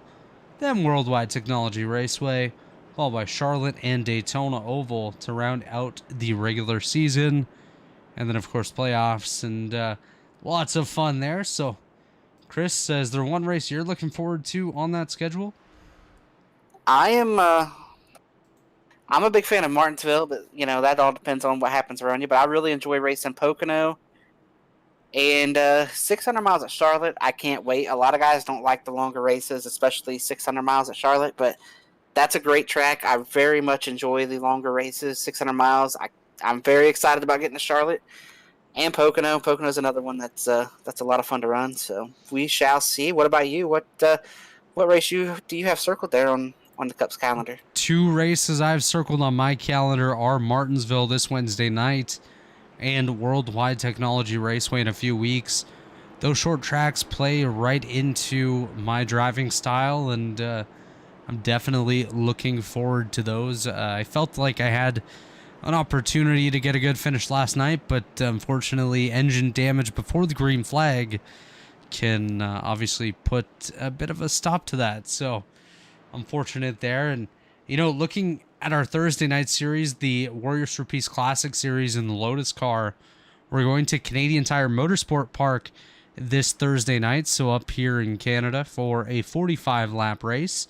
Followed by next week, we're going to head over to Belgium at Circuit de Spa-Francorchamps, Chris, for a 29-lap race. And then, of course, March 30th is the Robias Photography Classic 500 at Indianapolis Motor Speedway. As the pace car making the turn onto pit road here, RC and Josh Adams back out front. Big jump there for RC once again. Gets away, down into turn 1 they go.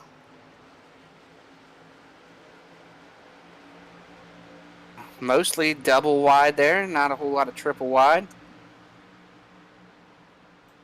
As you can see, the whole field trying to work their way up.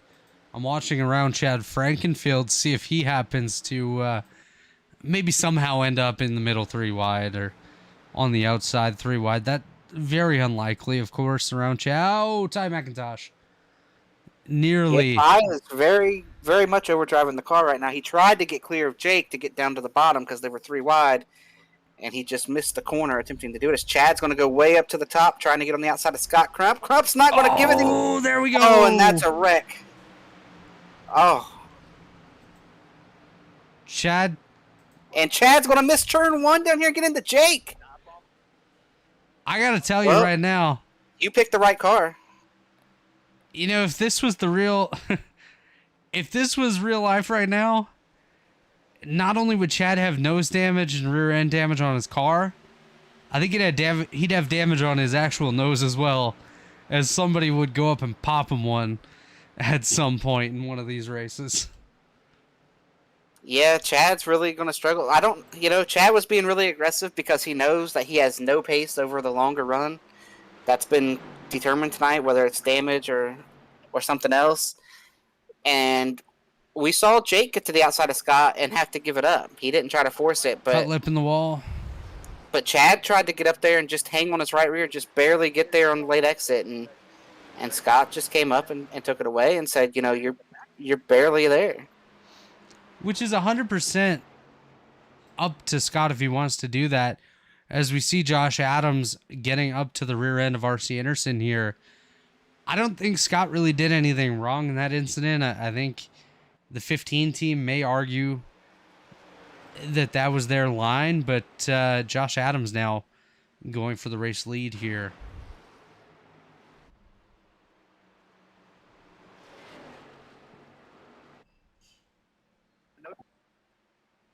Chris, I know you're monitoring that race chat. What's going on over there? The 90 car is getting a tally for the contact. The 90 car is getting a tally? Yeah. I don't know, man. I haven't looked at it again. We would have to look at it again to determine. Let's see what we can get here. As we just came to the end of the stage, or one to go in the stage here. No, that was the RC win stage. Josh Adams, Ethan Burrell, David Tooker, Matthew Weeks, Tyler Fody, Gerald Campbell, Hogan, Crump, and Adams are the top 10 at the stage. All right, here we're watching Chad Frankfield right now, Chris. Goes to the outside of Scott Crump. Oh, yeah, he was up there far enough. He was there, yeah. That's just unfortunate, man.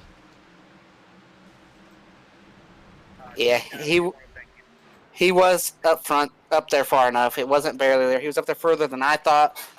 I do think that is a clean call, but I do think there is a history there. I think Chad had gotten into the back of the 90 a couple restarts ago. They made some door contact. They've had history long before tonight as well. Yeah, and I think Scott's kind of done cutting him brakes. Absolutely. Tally issued, like you mentioned, to Scott Crump right there.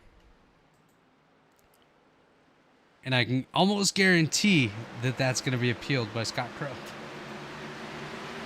I don't think it will win the appeal based on the replay that we just looked at, but we shall see, as they are just now inside of 100 laps to go, 97 laps to go. All these guys are going to be about, 25 laps short or so. So they will have to pit again. Whether that's under caution or under green is yet to be determined. 96 laps to go, Chris. Over under 4 cautions. That depends on when we get the next one. Over under 4 cautions. What do you think as of right now? If it stays green, I'll say under. But of course that's easy. If it stays green. You can't decide that. Under 4. Man, I could see this thing going green to the end. How much is Chad and... See, Scott's still running in the top 10. Chad's 22nd. Yeah, Chad's really hurting on pace. Chad's about to get passed by Harrison Talon, and when that happens, you know you're having a bad day. I'll say over 4. I am also going to go over 4 because I think if you get 1 caution, you're going to get at least 2 more with it. And with And the time then- difference in Crump and Chad right now, they're going to be around each other again here in about 25 or 30 laps. They will at some point, for sure, as we see Jake Adams and Ty McIntosh battling for 11th here. Watching And this Jake one. received damage, too. Jake got a Jake good bit of got damaged twice in that incident. First, when Chad came back across his nose, and then when Chad came up into his door after that incident. So, unfortunate for Jake there. Some preventable contact occurred the second time there. So you see Gerald Campbell, Garrison Hogan side by side for 7th. Hogan able to... Never mind. Garrison Hogan does not get the spot as Gerald works his way back to the top and goes back in front. Chris, any battle you want to focus on here on the racetrack? Not really a ton of battles going on. I mean, we've got a race for the lead heating up.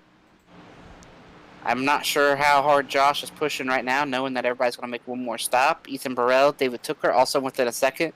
But one thing to point out is those 4 cars are all teammates. Those are all Pro Edge right there. Oh, 5th place, Matthew Weeks also. Top 5 It's a good all night for Pro Pro Edge. Edge right now. RC Anderson, Pro Edge. Josh Adams, Pro Edge. Ethan Burrell, Pro Edge. David Tooker, Pro Edge. Matthew Weeks, Pro Edge. Tyler Fody, Lake Norman. Garrison Hogan, 21 Savage, but affiliated with Pro Edge. Yeah, Garrison's trying to get all the way up to And those actually, teammates. you go back to 10th, Jonathan Cutlip, Pro Edge. 6 of the top 10, all Pro Edge racing drivers. So 60% of the top 10 belongs to one organization right now. That's Very a lot. interesting to see how that shakes out. Here comes Josh Adams to the bottom of RC Anderson. Don't know if he's going to have the opportunity to get there. He does not. He gets back in line, chasing down the RC machine. Birthday boy driving the number 50. 26 years old today, Josh Chris. is going to try and not let him blow out all the birthday candles. He says it Yeah, might be Josh. his birthday. Josh wants to blow at least one tonight. Phew, I don't know if I'd have worded it quite like you just did, but we'll leave that one sitting. I'm just waiting on a response from Dave Huckleberry when it comes to that, because, yeah, that's, no. That was not good. Ethan Burrell there in 3rd on the high side. David Tooker on the bottom. Matthew Weeks right there as well. Tyler Fody, Garrison Hogan, Gerald Campbell, Scott Crump, and John Cutlip battling for the 9th position. These guys are side by side. Cutlip slides up a little bit there. Don't know how comfortable John is here tonight. I've seen him kind of a bit slidey in these corners. Yeah, just working hard. That 90 machine's been in it now, and you know you got the 28. Got a big battle going on back behind them. The 92 into the back of the 04. That almost caused a little bit of an issue. 92, Ethan Stanley. 04, Caleb Thompson. Just behind them. Wyatt Canadle just ahead of them. Jacob Adams. And Joe Francis. We haven't really mentioned him at all tonight. Currently running just outside the top 10 in 13th position in that number 35 car. Jess Story, Yeah, another just one starting to miss everything, you know, that 35 car, like you said, man, it looks pretty clean. That's the main thing right now. Yeah, it does look pretty clean, and you know, sometimes in races like this where there's a lot of cautions, if we haven't mentioned you, you're probably doing all right. So Joe doing a nice job, up 16 spots there into 13th. Biggest mover at this point in the race is Caleb Thompson, up 22 positions to 15th. He's had his fair share of incidents tonight, but that 04, aside from some rear end damage, looking pretty sporty. Wyatt Canadle is in the field. I'm not going to talk too much about him because I always jinx him. Jess Story up 11 spots to 20th. I love it. He is in the field, but we're not even going to talk about him. Don't want to be the jinx. Now, I mentioned him last week, and he ended up wrecking like a moment later. So I'm just not going to do it. It is the happening spot right now where he's at. It's probably the biggest pack of cars that there is on track right in front of him. It's definitely happening. Another guy, Mikey Goodman right here, running back in the 24th spot. He's up 14 spots, so he's definitely gained his fair share of positions tonight. And I believe he was in the first wreck of the night. He was indeed, and this guy behind him has been in pretty much every wreck tonight. Mark Rubilis there in 24th. He's up 15 spots on the evening, so pretty good gains for him. About half a lap down from the leaders. RC Anderson and Josh Adams, I do believe, have some lap traffic not too far up in the distance. As you see, heading off into turn 1 is a lap car. Chad? That does appear to be Dave Carpenter. It is indeed. And then, is that Chad Frankenfield? Yes, it is. So Chad and Brent Jones not too far ahead. Rory Collins actually in between there. There's a few lap cars coming up here shortly as we see RC Anderson, Matthew Weeks down into turn number 1. Like I said, Dave Carpenter not too far ahead. Should put him a lap down, another lap down here in just a few moments' time. Yeah, we will see. Is Josh Adams still working the bottom? It's going to come down to a green flag stop. Do you want 2? Do you want 4? I think if you want 4, I think if you're going to get 4, you want to pit about lap 200. I think that's the idea for these front runners, is probably pitting at about lap 200, taking forward, and seeing, what happens. I think if I'm somebody like Jake Adams, I'm going to run it out. And if I'm somebody like Tyler Fody, Garrison, Gerald, I might be on pit road here pretty soon. Yeah, you're definitely considering all the options here as we ride on board with the 11th place car, Ty McIntosh. We nearly saw some contact with the number 90 car of Scott Crump just a few moments ago here on the racetrack. That definitely could have heated things up just a little bit, but those guys get back in line as we head back up front. It is RC Anderson ahead of Josh Adams, Ethan Burrell, David Tooker, Matthew Weeks, Tyler Fody, Garrison Hogan. These guys all together. That is Dave Carpenter just behind them. Garrison Hogan as well. Gerald Campbell, John Cutlip just ahead of Scott Crump, just ahead of Ty McIntosh. A little gap to Joe Francis and Seth Rawls. Jake Adams, Caleb Thompson, who is side by side with Jake Adams. Just behind them, Ethan Stanley, that guy. Then Jay Kaner, Josh Robin, and Michael Hosick, the top 20 with 74 laps remaining here at Iowa. Yeah, and you know what? If I was Ethan Burrell, David Tooker, those guys, I think it's kind of clear you can't run with the front 2. I might even pit, here in the next 10 or 15 laps. It's the only way you're going to jump them.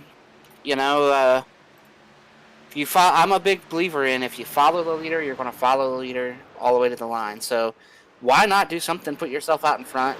Maybe you get a caution on the other side of pit stops and you're in front of them. You pit from the lead, keep the lead on pit road. But if you're Ethan Burrell, David Tooker, Matthew Weeks, and you just follow these leaders when they pit, you're going to follow them off of pit road. So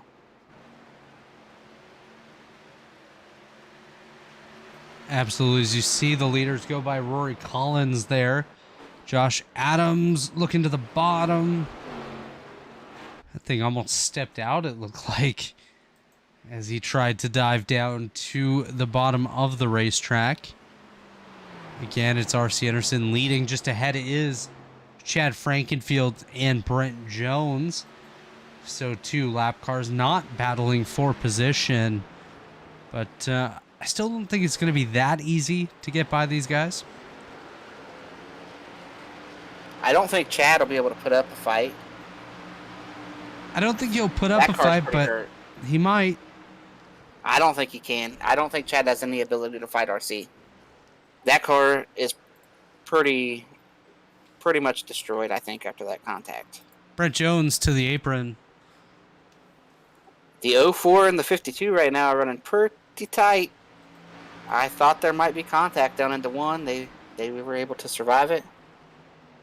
As you see the 04 Caleb Thompson nearly slide up into the side of Jacob Adams. Seth Rawls just ahead of them there. He was able to sneak through. Ethan Stanley just behind. He's trying to work his way up a little bit. Oh, the 04. It's really tight again. It's Caleb Thompson there in the 04. Jake Adams in the 52. Very tight side-by-side action here.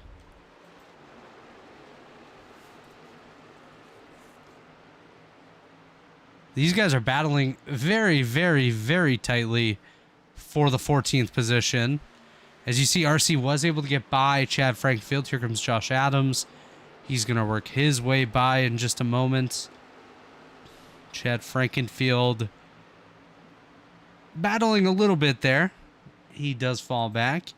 Ethan Burrell, the next one that's going to try to work his way past the Frankenfield machine. We'll see how quickly he can get by.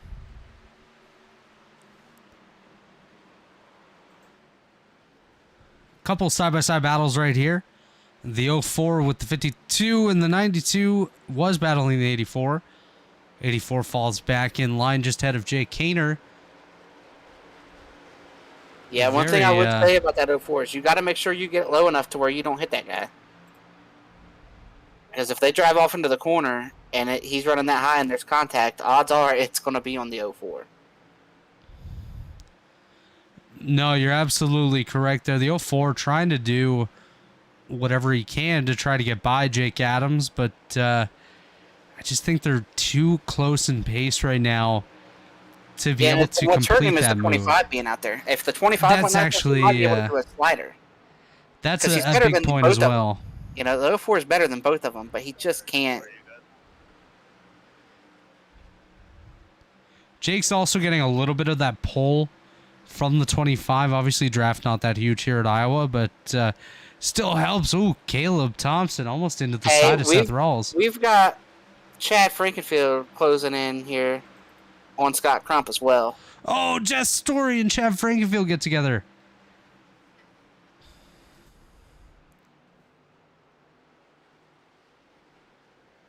Jess Story coming back around the Frankenfield machine. We'll keep our eyes on Chad here. As It's you mentioned, not too Scott far. Crump right there. Within the next lap, he should be right there with Chad. So it'll be something to watch here in just a few moments' time. Yeah, they are coming back together. Will there be anything that happens? So we still got a little bit of time. That 04 is he's finally gotten around Jake. He's working on Seth. 04 going for the move. Jake Adams back. Oh, contact. Seth Rawls and Caleb Thompson get together just barely. As we quickly head back up, looks like side by side between Gerald Campbell and Jonathan Cutler. And the 04 is going to get clear. We watched that whole battle there, and it took a while. But he finally got by all. Now here comes Jake Adams to the inside of Caleb Thompson. We're going to switch back and forth between these battles. Gerald Camp. Oh, the 25s into the wall. The 92, the 84. We're going to have a caution into 3.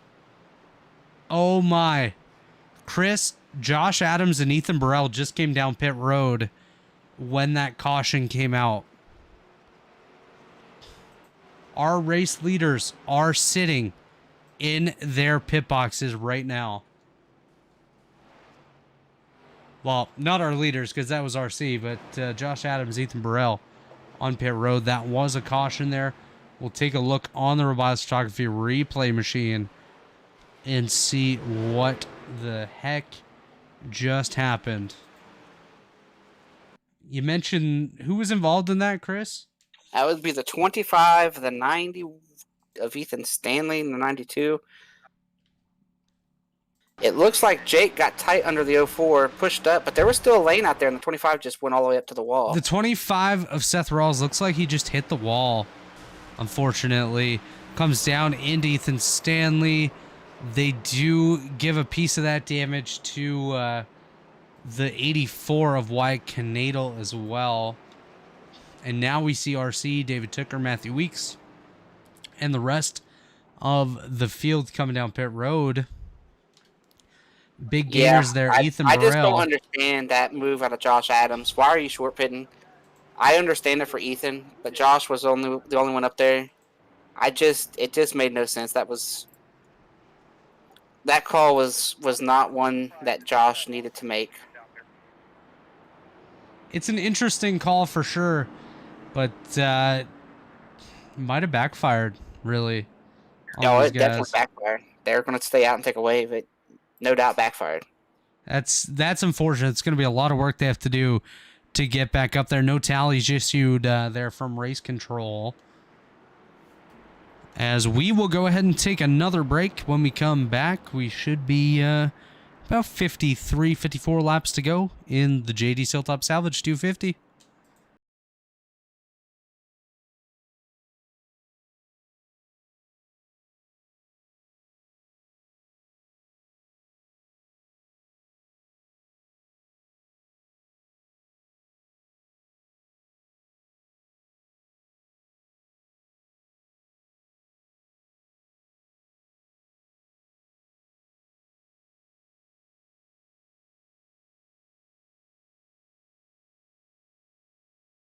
Racing isn't easy, but experiencing it is. iRacing puts you in the driver's seat with the industry's leading sim racing game. Drive on laser scan replicas of the greatest racing circuits from around the world. Go head-to-head against other drivers chosen by skill-based matchmaking to ensure competitive racing at every level. Compete across all your favorite series. In officially licensed cars, engineered to deliver the most accurate driving experience possible.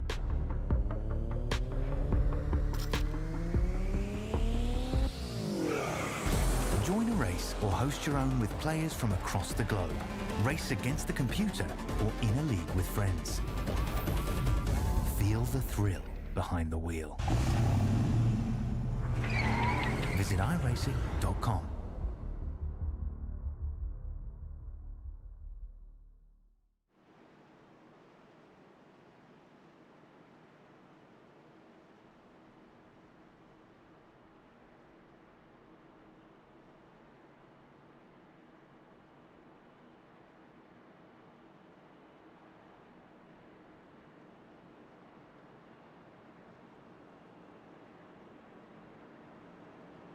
Welcome back to the Elite Racing Network live on YouTube as we work this yellow flag. We had Josh Adams and Ethan Burrell both pit there as the yellow was coming out. They both took a wave around, but their shot at winning this race has went way down here with this yellow. I want to give a quick shout out to all our sponsors here as we run down here the last 55 or so laps. I want to give a shout out to JD's Hilltop Salvage. James Dewar is a good wrench scrap metal authority with over 50 years of experience in an ever-changing industry. JD is the guy you want to call to get rid of your old junk from washing machines that no longer work to decommission Boeing 747s. Set on top of the beautiful Goodrich Hill, JD's Hilltop Salvage is your go-to place with no job being too big or too small. So we are doubled up here. RC's going to take the top. Tooker's going to line up on the bottom with Weeks, Fody, Jared Campbell, and Garrison Hogan. Chad Frankenfield took the wave right there. Got the wave. Got the free pass. And once again, Josh Adams, Ethan Burrell took the wave. Pace car is off as it is full dark. Big start for RC. He is going to not quite get. He's clear now. Gets down into turn one. Tooker lined up behind him. The battle is Weeks and Fody for third. Weeks gets a little tight there off of 2. That's going to let Fody hang with him on his left rear down the back stretch. We head down into turn 3. Single file for the front 2. Battles on for third behind him as Weeks gets a big run off of 4. Weeks is now going to get clear, leaving the 40 and the 31 to battle for 4th. Fody's going to get 4th. Now the battle's on for 5th between Gerald Campbell and Jonathan Cutlip there in the 28, side by side. Cutlip's going to get that spot, and he's going to bring Garrison Hogan through with him. And that now the battle for second. We got a caution.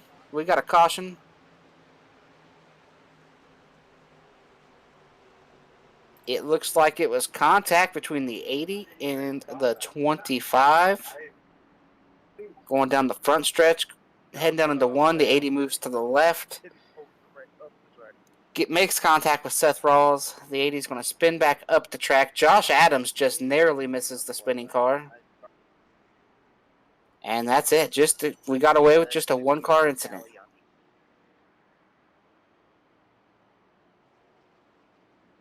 The 80 car is getting the tally. I know you guys can see none of this as Robert Hill has stepped away. But it was just a 1-car spin. No contact with anybody else.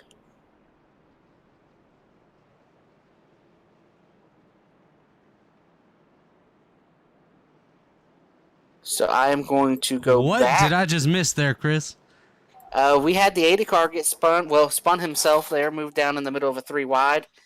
Sure, if you want to go back and take a look at it for the viewers here. Yeah. We got that up on the screen right now. Oh, Just moved left. Josh Smith just comes across into Seth Rawls. I'll tell you this, the other Josh just misses Josh Smith when Josh Smith starts to come back. There's Adams just getting around. Wow. That was close. That was very interesting. As now we are 50 to go here.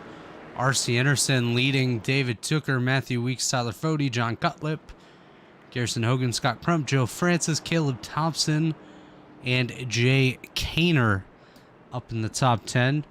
Josh Adams, Ethan Burrell, 21st, 22nd after that pit stop. Is this about where they came out of pit road, Chris? Yeah, we just went green there. It was only 1 or 2 laps, and the caution came out. Wow.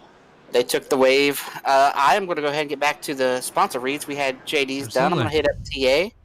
36 years, TA has been a trusted domestic and international full-service third-party logistics provider offering freight brokerage, managed transportation, warehousing, fulfillment, and cross-border logistics services to shippers around the globe.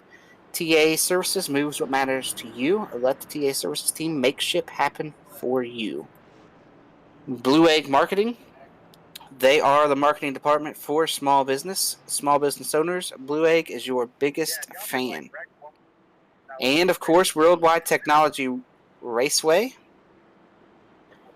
It is close to the Gateway Arch, and it's a motorsport racing facility in Madison, Illinois, just east of St. Louis, Missouri. And it's a 1.25 mile oval that hosts the NASCAR Cup, Trucks, and Open Wheel Series. A 2-mile infield course that was also used by the Trans Am, SCCA, and the Porsche Club of America. And it also hosts the annual NHRA Camping World Drag Racing Series Midwest Nationals event.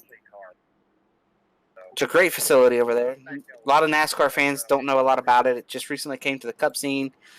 But Gateway is a place that's had a truck race for many years, and it's had a Xfinity race off and on for many years. And they finally have taken the Cup cars there, Robert. So we have seen 1 Cup race so far at Gateway, and we are setting up to see number 2 later this summer.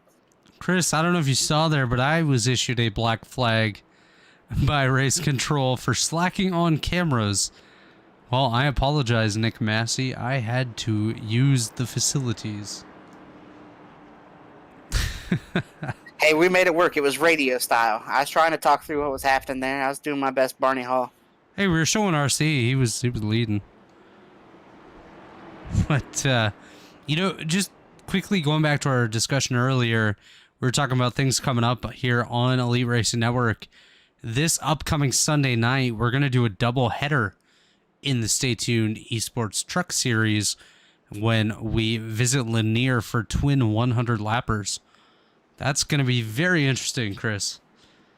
Yeah, the Truck Series is a very interesting series, and now it's going to Lanier for those twin races. I know it's got a twin race at iRacing Super Speedway as well. Doubleheader. Twin, doubleheader, same thing. And one thing I wanted to mention earlier, because you hit on it so quick before the green, right before the green came out, that Thursday night series, the vintage open wheel machines, that race at Michigan, if you haven't gotten a chance to go back and check it out, do yourself a favor and go check it out, because it was 5 wide at the end, lots of riding in the middle of the race. It's a slow burn. It started off kind of slow, got a little better, and then at the end, we were yelling at the end. Yeah, and I showed up, so my only broadcast in that series all year. Yeah, Chris was there. We got to call some crazy action, as we hope to call here. 46 laps to go here when we go green. RC Anderson, David Tooker on the front row. Matthew Weeks, Tyler Fody, and John Cutlip up in the top 5. So a bit more pro edge action. The 25 and the 84 make some contact down into turn 1. Wherever the heck they are. There we are. Hunter Smith right there. I think Jacob Adams might have just had some... Ty McIntosh looking 3. Mark Robilis there. Oh, we've got contact at 9-4. There we go. Caleb Thompson around. Jay Kaner around. Caution is not out. We are still green on the racetrack. Let's watch this Jay Kaner machine and see when he comes back up. This may trigger a yellow. He is good. It's all clean. There's nobody coming. There's RC coming around. We are good. No caution there. We'll take another look, though, just for you folks watching at home. See what just happened. I can tell you this. Jay was not happy about the situation. As we see here, the 35 tries to get the outside of the 9, and the 90 gives him room, but the 35 backed out. Oh. The 9 had to move down. So you say Jay wasn't happy with that? Yeah, Jay had to move down. The 35 checked up. They got 3, and Jay just kind of... Jay was fine. Jay would have been okay to continue, and he just came across with the 04. Unfortunate racing deal. That definitely would have just been issued as a racing deal. It just sucks for those guys. Nice battle here. Here's Josh Adams, Seth Rawls, and Hunter Smith trying to battle out for position. That is the 14th spot. You see Josh Adams on the inside of Hunter. Ty McIntosh, Jake Adams just ahead. Those guys side by side for 12th and 13th. And a big shout out right here. Michael Hosick running in 11th. Just behind Josh Robin and Joe Francis. These guys are doing a fantastic job. Very quiet races for these guys right here. But you know what? Quiet's good sometimes. Yes, quiet is very good sometimes. Like you mentioned earlier, if we haven't seen anything about you, it means you haven't been involved in anything. You're just chugging along. Which is very nice at this point, considering a lot of these guys have been in stuff. Look at Ethan Burrell right here, way back in 17th. He's side by side with Seth Rawls and now Hunter Smith. Just gained 2 spots since I mentioned he was 17th. Hunter's going to get a nice run on the high side. So Ethan kind of trapped there. Josh Adams is up to 13th. Got by his brother Jake right there. I'm going to issue team orders to Jake. Tell him to go up and wreck that 56. I think that the time for that is came and win. I will not do that. Don't you worry. Jake is... Josh is my teammate. Jake's my driver, so... I like both of those guys very well. Josh is moving pretty good here. I think your best bet is to maybe catch another caution right now and force a split strategy. Yeah, he's definitely going to need another caution here, as this right here appears to be the closest battle right now. White Canado, Seth Rawls. They get split back up. Here's Josh Adams to the inside of Michael Hosick and Ty McIntosh. Pinching a little bit was Ty right there, but... those guys will continue on. That's a battle for 11th, 12th, and 13th. Josh Robin is the 10th place car just ahead of them. Quickly jumping back to the front, RC Anderson has a half-second lead over Matthew Weeks, David Tooker, Tyler Fody, Garrison Hogan, John Cutlip, Scott Crump, Gerald Campbell, Joe Francis, Josh Robin, And then we get back to this battle here. Josh Adams did get ahead of Ty McIntosh. Looks like Ty got a little piece of the wall there, as now Josh is side by side with Michael Hossack. Hossack doing a great job, and again, that Pit Pass Network ARCA series I think has done a lot for a guy like Michael Hossack. Not necessarily someone to run in the top 10 consistently in these top 3 series, and I've seen a lot of improvement out of him since he joined that series. So if you're looking for a way to develop your skills, hone your craft a little bit, be sure to check out the Pit Pass Network ARCA series tomorrow night from Charlotte Motor Speedway. And if you want to join, send a message out to Elite Racing League on Twitter. Let us know, and we'll get you involved. That's right. It's a fun series. Josh Adams is around. Adams. Oh, he saved man. it. We grabbed that at the right time, Chris. He was sideways. Wow. That's how hard he's pushing to get this track position back. Ty McIntosh all over the rear end of the Josh Adams machine. May have been a tiny bit of help there. Not for certain, though. As we look ahead, actually, we look back. Ethan Burrell still trying to work his way up. He now side by side with Jake Adams. Just a couple spots behind Josh Adams, but these guys have not gained a ton. Ooh, Jake gets a little piece of the wall. As you see, Jake Adams now falling back just a little, loses that spot to Ethan. Ethan Burrell able to clear him. Now, Chris, a little birdie tells me that we may be seeing a little bit more out of this 37 car this season. Why so? I think that 37 car is typically pretty fast when Ethan is able to put in the time. We've seen it in the truck series. Ethan's gotten away from us a little bit. He's been, real life stuff has happened, and his stuff in his real life. Whether I'm not saying it's good or it's bad. I'm not trying to say something bad's happened, but I think Yeah, it was his working schedule kind of prevented him from being able to be here, but change of schedule for Ethan Burrell, I believe, will allow him to do a bit more racing. Not sure if he'll be rejoining us full time or not, but do expect to see the 37 car out here a bit more frequently than what we've seen so far this season, and I believe we may even see him in some cup races. Yeah, and I'll tell you this, anytime he's on the track, he's a threat. He's fast, he's a smart driver, he's a good driver. Now, if you'd asked that Tyler Fody last night, he might have told you something different after last night. Yeah, Tyler Fody would not be so nice to Ethan after their Ethan's contact. I've always, enjoyed racing with. He's a good guy to race with and a lot of fun to talk to, so... Yeah, when I first joined the Elite Racing League back in Season 1, Ethan Burrell was around, and always enjoyed driving with him and battling with him when we could. Well, obviously, wasn't a ton, but anytime I had a chance to battle with Ethan, it was always a good time. And he's one of those guys that pushes you to try harder and get the most out of yourself. And, I really appreciate that from him as a teammate and team owner over there at Pro Edge. So, shout out to Ethan. One guy that we're missing, though, and we've been missing for a couple weeks, is Tate Lytle. Yeah, is the golf course busy or what? I don't know. Maybe Tate decided to go get married or something. I don't think he's been back since he went to Florida, so maybe took a detour to Vegas and found himself a wife for $10 or so. And Wait. That's not a wife. If you have to pay $10, I don't think that's a wife. oh yeah, they sell everything in Vegas, buddy. I think her name's Yolanda. Yolanda Lytle. So did she have to get shipped to Vegas then? Did he? Is that where he picked her up? Yeah. FedEx dropped her off. But yeah, I was going to say that earlier. We haven't seen Tate. He hasn't been at the Cup races too much. Yeah, I don't know. Maybe Tate's not elite enough anymore. Yeah, so Tate, if you're out there and you hear this, give us a word, man. Jump on in here.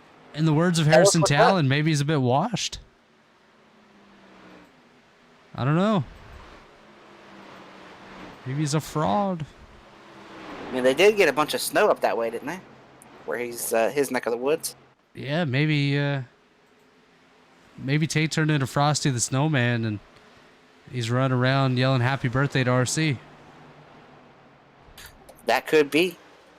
25 laps to go here in the JD's Hilltop Salvage 250.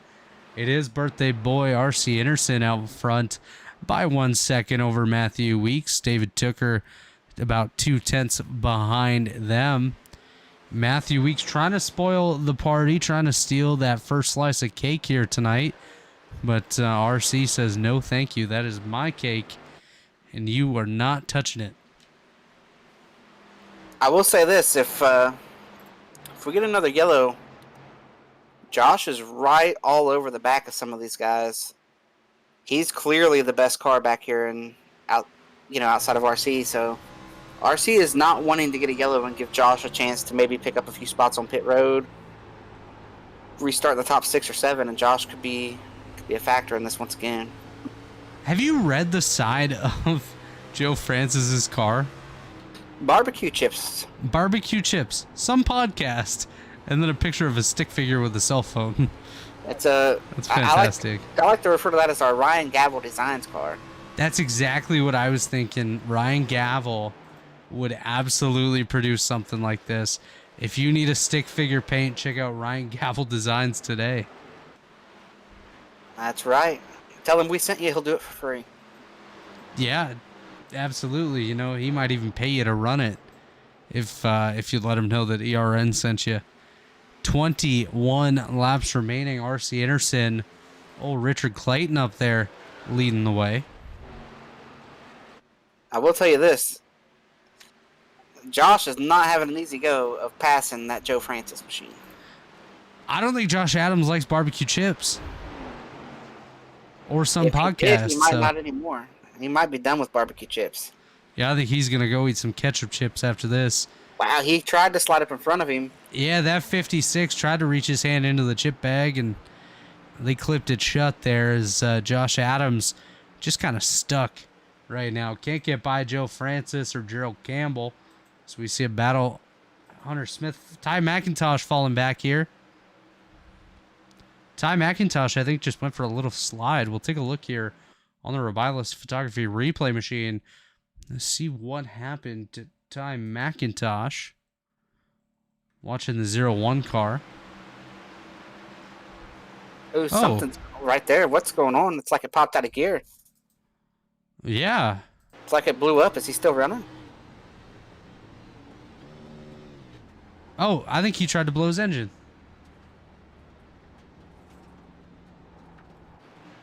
Yeah, I'm not sure what happened there.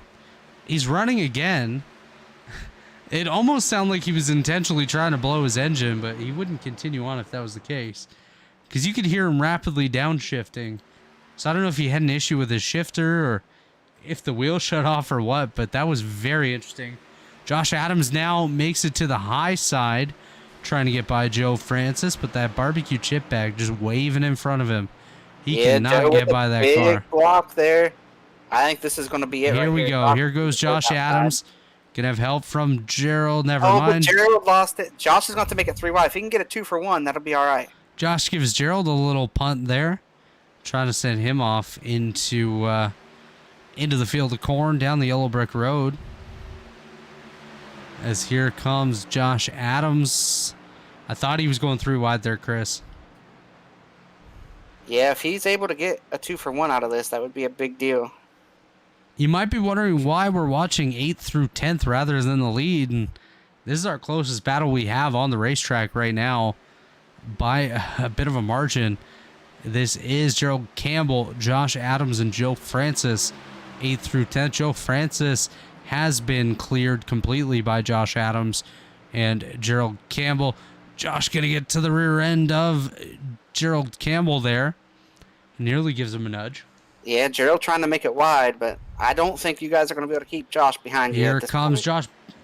Position swap here. David Tooker loses the second position. He falls back. John Cutlip, I do believe, just lost a spot as well. But back here, side by side, Gerald Campbell, Josh Adams. Adams on the bottom, Campbell on the high side right here for position. That is the 31 of Campbell riding the outside lane. Joe Francis falls back just a little bit here Is Josh Adams trying to clear, and there he goes. Josh Adams up in front of Gerald Campbell. That almost got close. Yeah, there just wasn't really any fight in that. Josh is really fast. He's trying to move back forward, and now Josh is wanting a caution right now. If Josh can get a caution, I think he still has a shot. It would take a good pit podium road finish here. Yeah, he would need a good pit road. Try to get into the first 3 rows of the line. Taking a look a little bit further back, looks like we have a battle that is Gerald Campbell, Joe Francis, now battling for the 9th spot. Francis on the bottom, Campbell up top. Another smaller battle a little bit further back. Actually, pretty decent size. Mark Rubilis, as well as Ty McIntosh and Caleb Thompson. That's 20th through 22nd. These guys all trying to grab position, but we'll go back up here. Take a look, see what's going on. This is the battle for 2nd. Matthew Weeks, David Tooker coming around to 10 laps to go here in the 250 lap JD Hilltop Salvage 250. Let's see if these guys can get around and get to the end of this without a yellow. What do you think, Chris? You think we see another caution? I think we do before the end of it. I think we do as well. I mean, it'd be nice to go green to the end, but I think if we get that caution, as David Tooker goes to the bottom of Matthew Weeks. Weeks on the high side. Here comes Tyler Fody as well. Fody's now going to have a say in this battle. Oh, we got a wreck. It's Rubilis. Caution's out. This may change a lot. Contact with the 0-1. This may change a lot right here, Chris, as you see the 0-1 of Ty McIntosh on the bottom of Mark Rubilis. Yeah, here's Caleb Thompson just behind. He just came up and got him there a little bit. Yeah, just a little bit of a hook.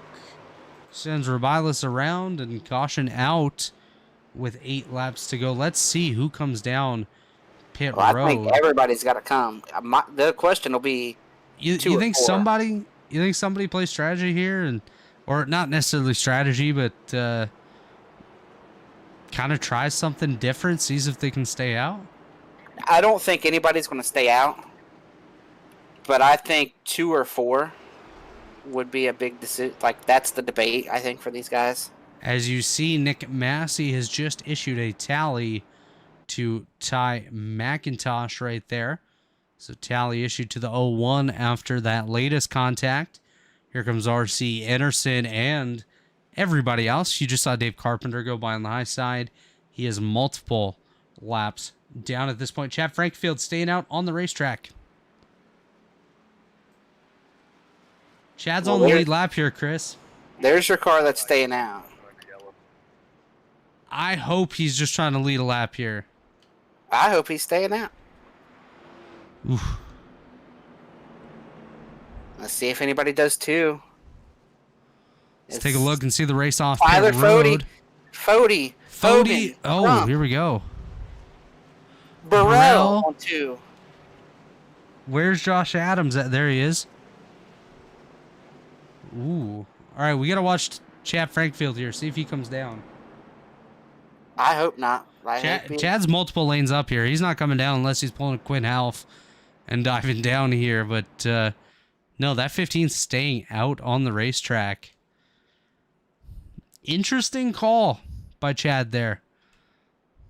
I guess you kind of have to do what you got to do. See what you can get. At the end of this, I don't think it's going to pay off for Chad, but he may end up gaining a few positions on where he was running, so could be beneficial in the long run, as it looks like the top 10 will now be Chad Frankfield, Tyler Fody on the front row. Well, hang on. Chad's on no tires. That's the only car that stayed out. Yep. Everyone else pit. Yeah. So, Chad Frankfield, Tyler Fody, Garrison Hogan, Scott Crump, Ethan Burrell, RC Anderson, row 3, Josh Robin, Matthew Weeks, row 4, David Tooker, John Cutlip, row 5. Row 6 is Ethan Stanley, Josh Adams.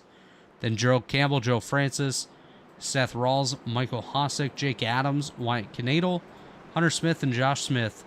The top 20 still running: Mike Goodman, Ty McIntosh, Jay Kaner, Rory Collins, Mark Rubilis, and Caleb Thompson. And then we have multiple cars, 1 or more laps down. Jess Story still in this race. Leighton Norgard, Dave Carpenter. And I do believe that is about it. Mark All right, Revilas just crashed once again. We have Chad on no tires. Fody, Hogan, Actually, you just Crump, stopped. We're good. and Burrell are on 2. RC's on 4 and 6th. And then Robin is on 2 and 7th. Weeks, Tooker, and Cutlet all on 4. Ethan Stanley on 2 and 11th. And Adams on 4 and 12th. This I is like going to be 2. interesting right here. I like what these guys did with 2. I think 2 is an interesting call, Chris. I don't know how it's going to pay off here. We'll see. I think with these guys having to work their way around Chad, it may help those 2-tire cars. But we got to keep an eye on who's going to force 3 wide, who's going to force 4 wide. And who's going to be lined up right behind Chad down into turn 1? Looks like it's going to be Scott Crump. That's exciting. Scott's not going to be afraid to send Chad. And Chad's going to block. I am 100% sure. What happens here if, knock on wood, this entire top 10 wrecks, all of a sudden, your race leaders like Joe Francis and Michael Hosek or something? That'd be crazy. A lot can happen here, especially if Chad and Chad, Frankfield, and Scott Crump, if they decide they want to throw hands right here, it's going to kill the outside lane, and it's going to be a big wreck for everybody. 100%. There's only 3 to go at the line. Let's keep an eye on Chad Frankfield on the restart. Pace car is about to be off. There he goes down onto pit road. Watch the wheel spin out of that 15 car on the high side. He gets going. Green is out. Yeah, pretty good launch. He does get going, but it's going to be interesting to see turn number 1 here. RC's here comes gonna go to RC the very Anderson. top. Tyler Fody on the bottom. Chad's falling back. Oh, Weeks is going to come through on 4 tires. Weeks coming down. Nearly wrecks his teammate, Ethan Burrell. Oh, and this is Chad's going to falling trap back on the RC. high side. This is all trapped RC. We're Caution wrecking is Michael out. Hosek. Michael Hosek just wrecked.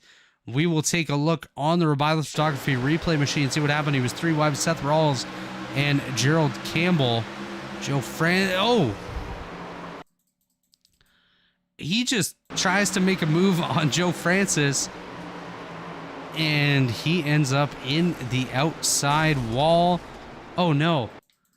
Chris, I don't know if you saw the truck race last night, but Michael Hosek ended up stuck on the inside wall. He just got stuck on the outside wall here at Iowa. It is not a good week for Michael Hosek in getting stuck in walls. Yeah, that was going to be really interesting. RC's chance to win the race was over. His chance to win that race was over without a yellow right when it came out because he was stuck behind Chad Frankenfield. So now we have Tyler Fody, Garrison Hogan, Matthew Weeks, Scott Crump. Chad Frankfield's going to be 5th. Ethan Burrell 6th. RC Anderson, Josh Robin, David Tooker, John Cutlip, the top 10. And just behind them, we have Josh Adams and Ethan Stanley. It's going to be interesting to see what happens here, Chris. And with one restart, hopefully one final restart to go, do you want to stick with your initial race pick here tonight? Well, yeah, you can't change it just because your guy is out in the back of the pack a little bit. Aren't both of our guys 11th and 12th right now? I think you took Josh Adams. I took Ethan Stanley. I took Josh, so yeah, if you took Ethan, then yeah. EOL 25, Seth Rawls, lane change. Ooh. Rocket Man falling to the rear. Also, no tally. Racing incident. That is unfortunate. Watching the lights on the pace car here. Still, I believe we're about 2 to go. Is that correct, Chris? I have no idea.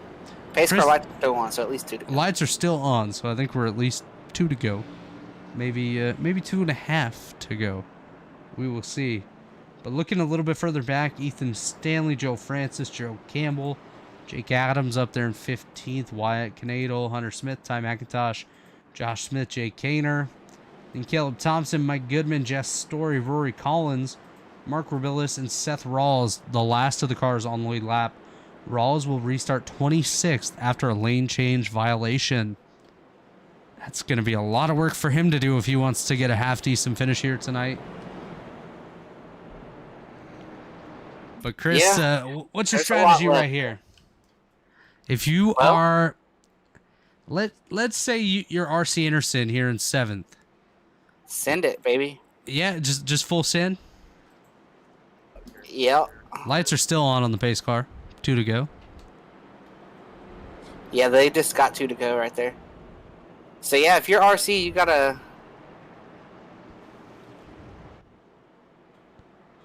If you're RC, you got a full send, is what Chris is trying to say. You gotta be aggressive, make a hole. You're not even the first guy on 4 tires anymore. It's if you're wanting to win this race, you gotta be aggressive if you're RC. But at the same time, you don't want to cause caution. You're restarting behind the 15. You've got to hope to get around the 15 and get another caution. That's what you're hoping for RC. If you're RC, you're hoping to get to turn 3 and get another caution. Now, if I'm Fody, I'm taking the top here. I'm going to go ahead and say that. I'm going to take the top, and I'm going to line up with Crump because he's on 2 tires. Chris, can you confirm if this is overtime attempt 1? This will be overtime attempt number 1. Okay, so the last one that we just had there was a 3-lap shootout. So, of course, that was just a regulation restart. We are now 1 to green. First overtime attempt of 3 here tonight. Tyler and that Fody worked out for Fody. Garrison Hogan. Here we go. Because now Scott Crump's on 2 tires. Garrison Hogan's on 2 tires, who's beside him. Ethan Burrell, the 3rd car on the top, 2 tires. Josh Robin, the 4th car on the top, 2 tires. So he's hoping to pull the 90 at least back by the 11 here, down into the turn 1. It's going to be very interesting to see what happens here with 2 laps remaining once we go green. Tyler Fody looking for some redemption after an absolutely miserable night last night, aside from rebounding to a podium, of course, but he definitely should have been a main contender for the victory. Pace car about to make that turn. There he goes. Tyler Fody, Garrison Hogan on the front row. Green flag back in the air. In the JD's Hilltop Salvage 250. They're side by side still. Owen Weeks is going to look to the bottom of 3. Not going to take that shot. Garrison Hogan slide. Oh, we have a lot of contact back there. Hogan clear to the lead. Say the start is good. 3 wide for the lead. Garrison Hogan on the high side. Tyler Fody in the middle. Matthew Weeks on the bottom. White flag in the air. Garrison Hogan, your race leader currently. There's Tyler Fody looking to the bottom. Matthew Weeks falls back just a little bit. Garrison Hogan with a bit of an advantage here. Tyler Fody going to have to send it. Matthew Weeks going to have to send it. I don't think anyone has anything for Garrison Hogan here at this point. We do have a wreck, Chad Frankfield, and many others. Garrison Hogan comes across. Josh Adams is across, but Garrison Hogan takes the victory over Tyler Fody and Matthew Weeks here in the JD's Hilltop Salvage 250. Let's take a look at what just happened there. Chad Frankfield involved Ty McIntosh, Josh Adams, Wyatt Canadle. Many cars involved in that incident there. Let's see if we can pull up what just happened. Looks like it already started up ahead. Let's see if we can find Chad Frankfield. I believe this happens around him.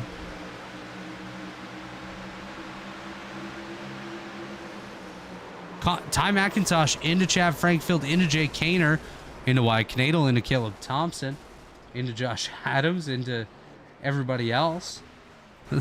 Pretty much everyone just wrecked.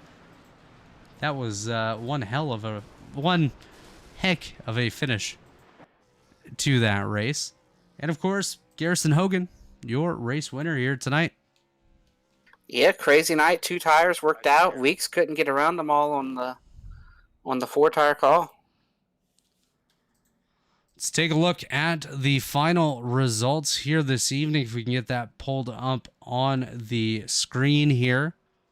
Of course, Garrison Hogan, your victor here tonight over Tyler Fody and Matthew Weeks.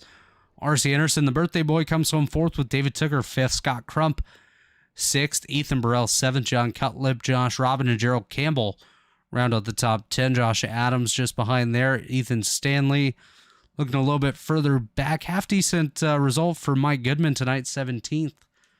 As we'll let the results scroll on by. Chad Frankfield down there in 22nd. Seth Rawls, unfortunate EOL situation for him.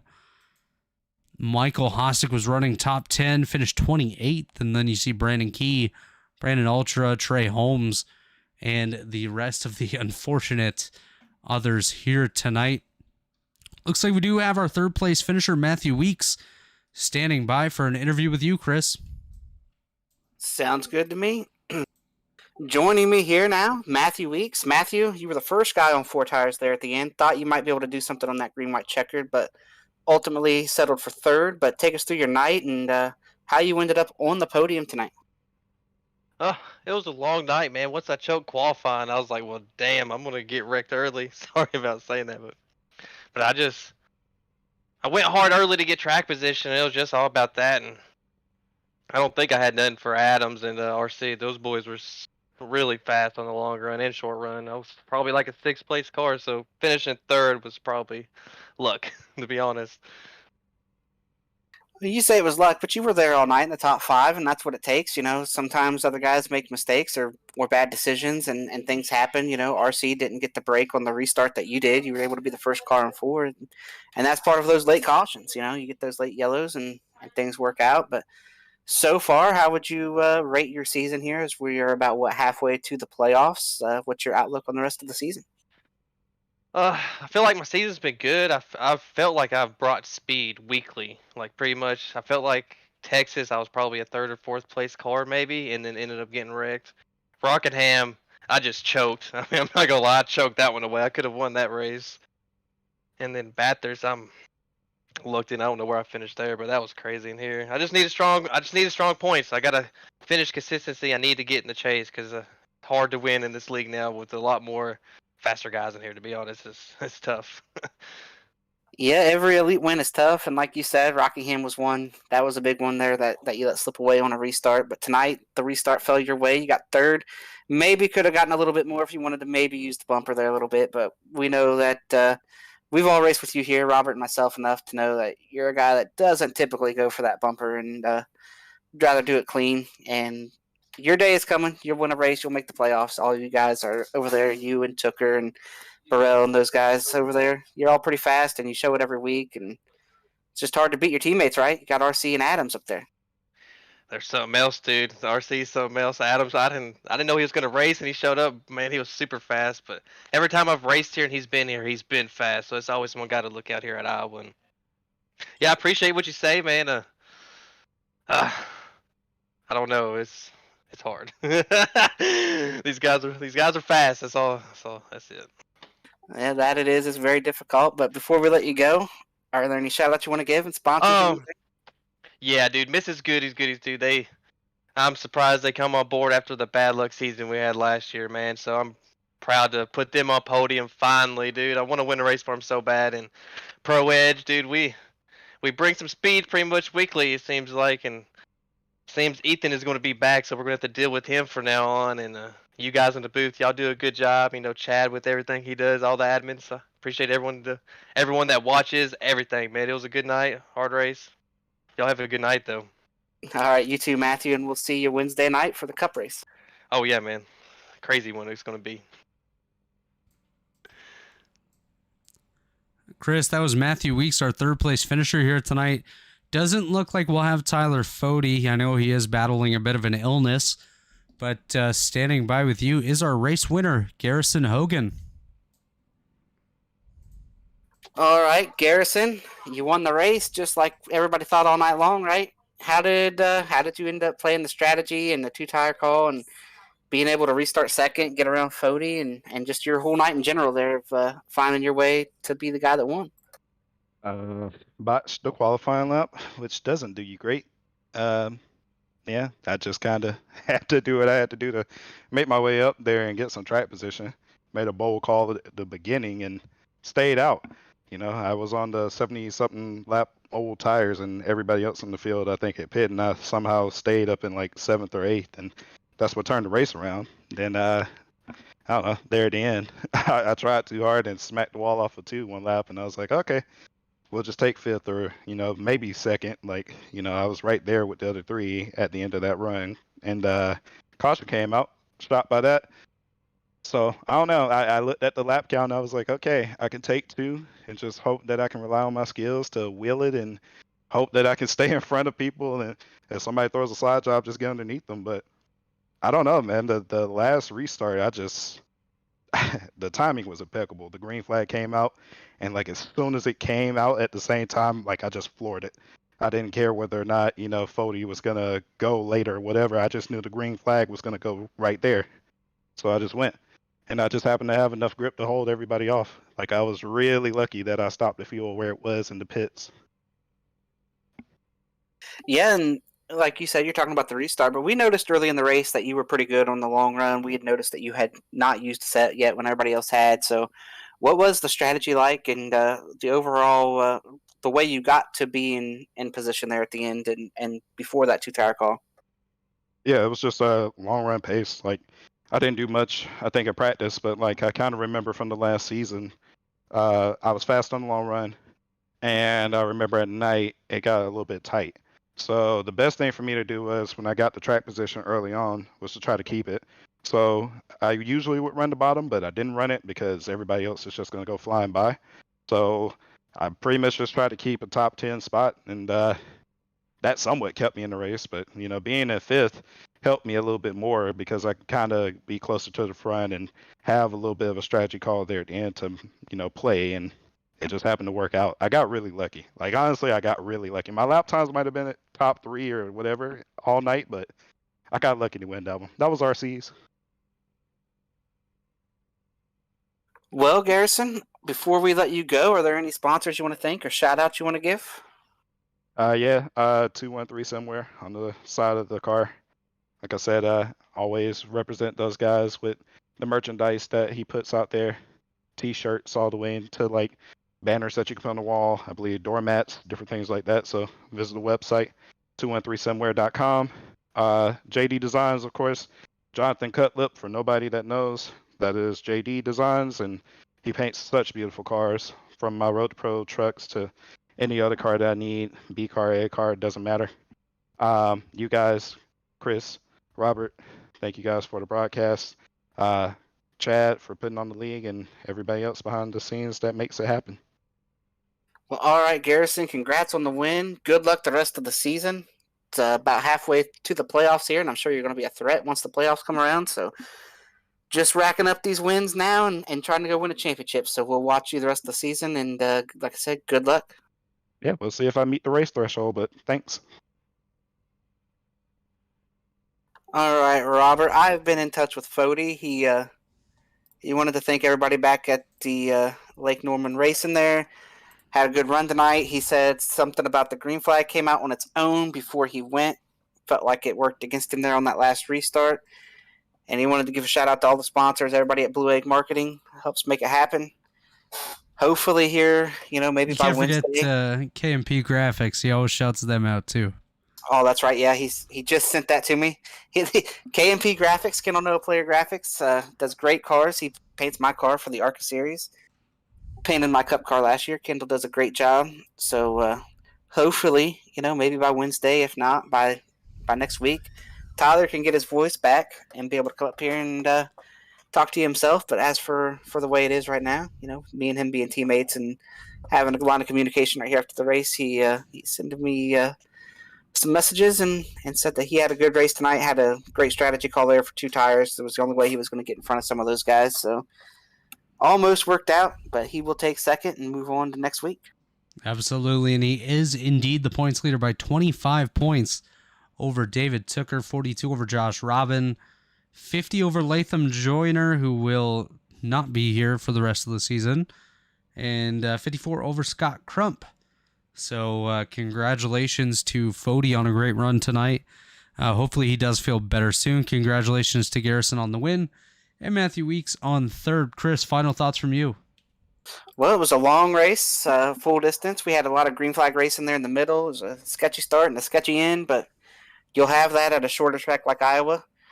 Ultimately, some guys made 2 tires work and had a little bit of a surprise winner. Nobody would have been surprised, if they would have told me before the race started that Garrison won. But after watching it play out, it was a little bit of a surprise that he got the checkered flag. But nonetheless, another win there for Garrison, and solid night for some guys, and they let it get away. RC and Josh are going to be kicking themselves being the best 2 cars, and neither one having anything to show for it up there towards the front. So move on to next week, where we are at where do we go next? iRacing Super Speedway. So tune in next week because it's going to be a crazy, crazy show. Absolutely. And of course, tune in tomorrow night as the Pit Pass Network ARCA Series heads to Charlotte Motor Speedway right here on the Elite Racing Network. Before we head off tonight, of course, have to thank Robilus Photography as well as JD as Hilltop Salvage for sponsoring the race tonight. Blue Egg Marketing, TA Services, and Worldwide Technology Raceway for being premier partners here with the Elite Racing League. I got to thank Chad Frankenfield and the administrative team, including Nick Massey, our race controller tonight. Dave Huckleberry for everything he does behind the scenes for ERN. You, Chris, for being here and commentating this with us tonight. And, of course, everyone that tuned in. We will see you tomorrow night for some ARCA action and right back here Wednesday for Martinsville Speedway in the joinaps.com Cup Series. Thursday night, of course, we are at Montreal in the Lotus car, and Sunday back at Lanier in the Truck Series. So to everyone that tuned in tonight, thank you for joining us. This has been a production of the Elite Racing Network. My name is Robert Hill Jr. That was Chris Wright, and we will see you next time.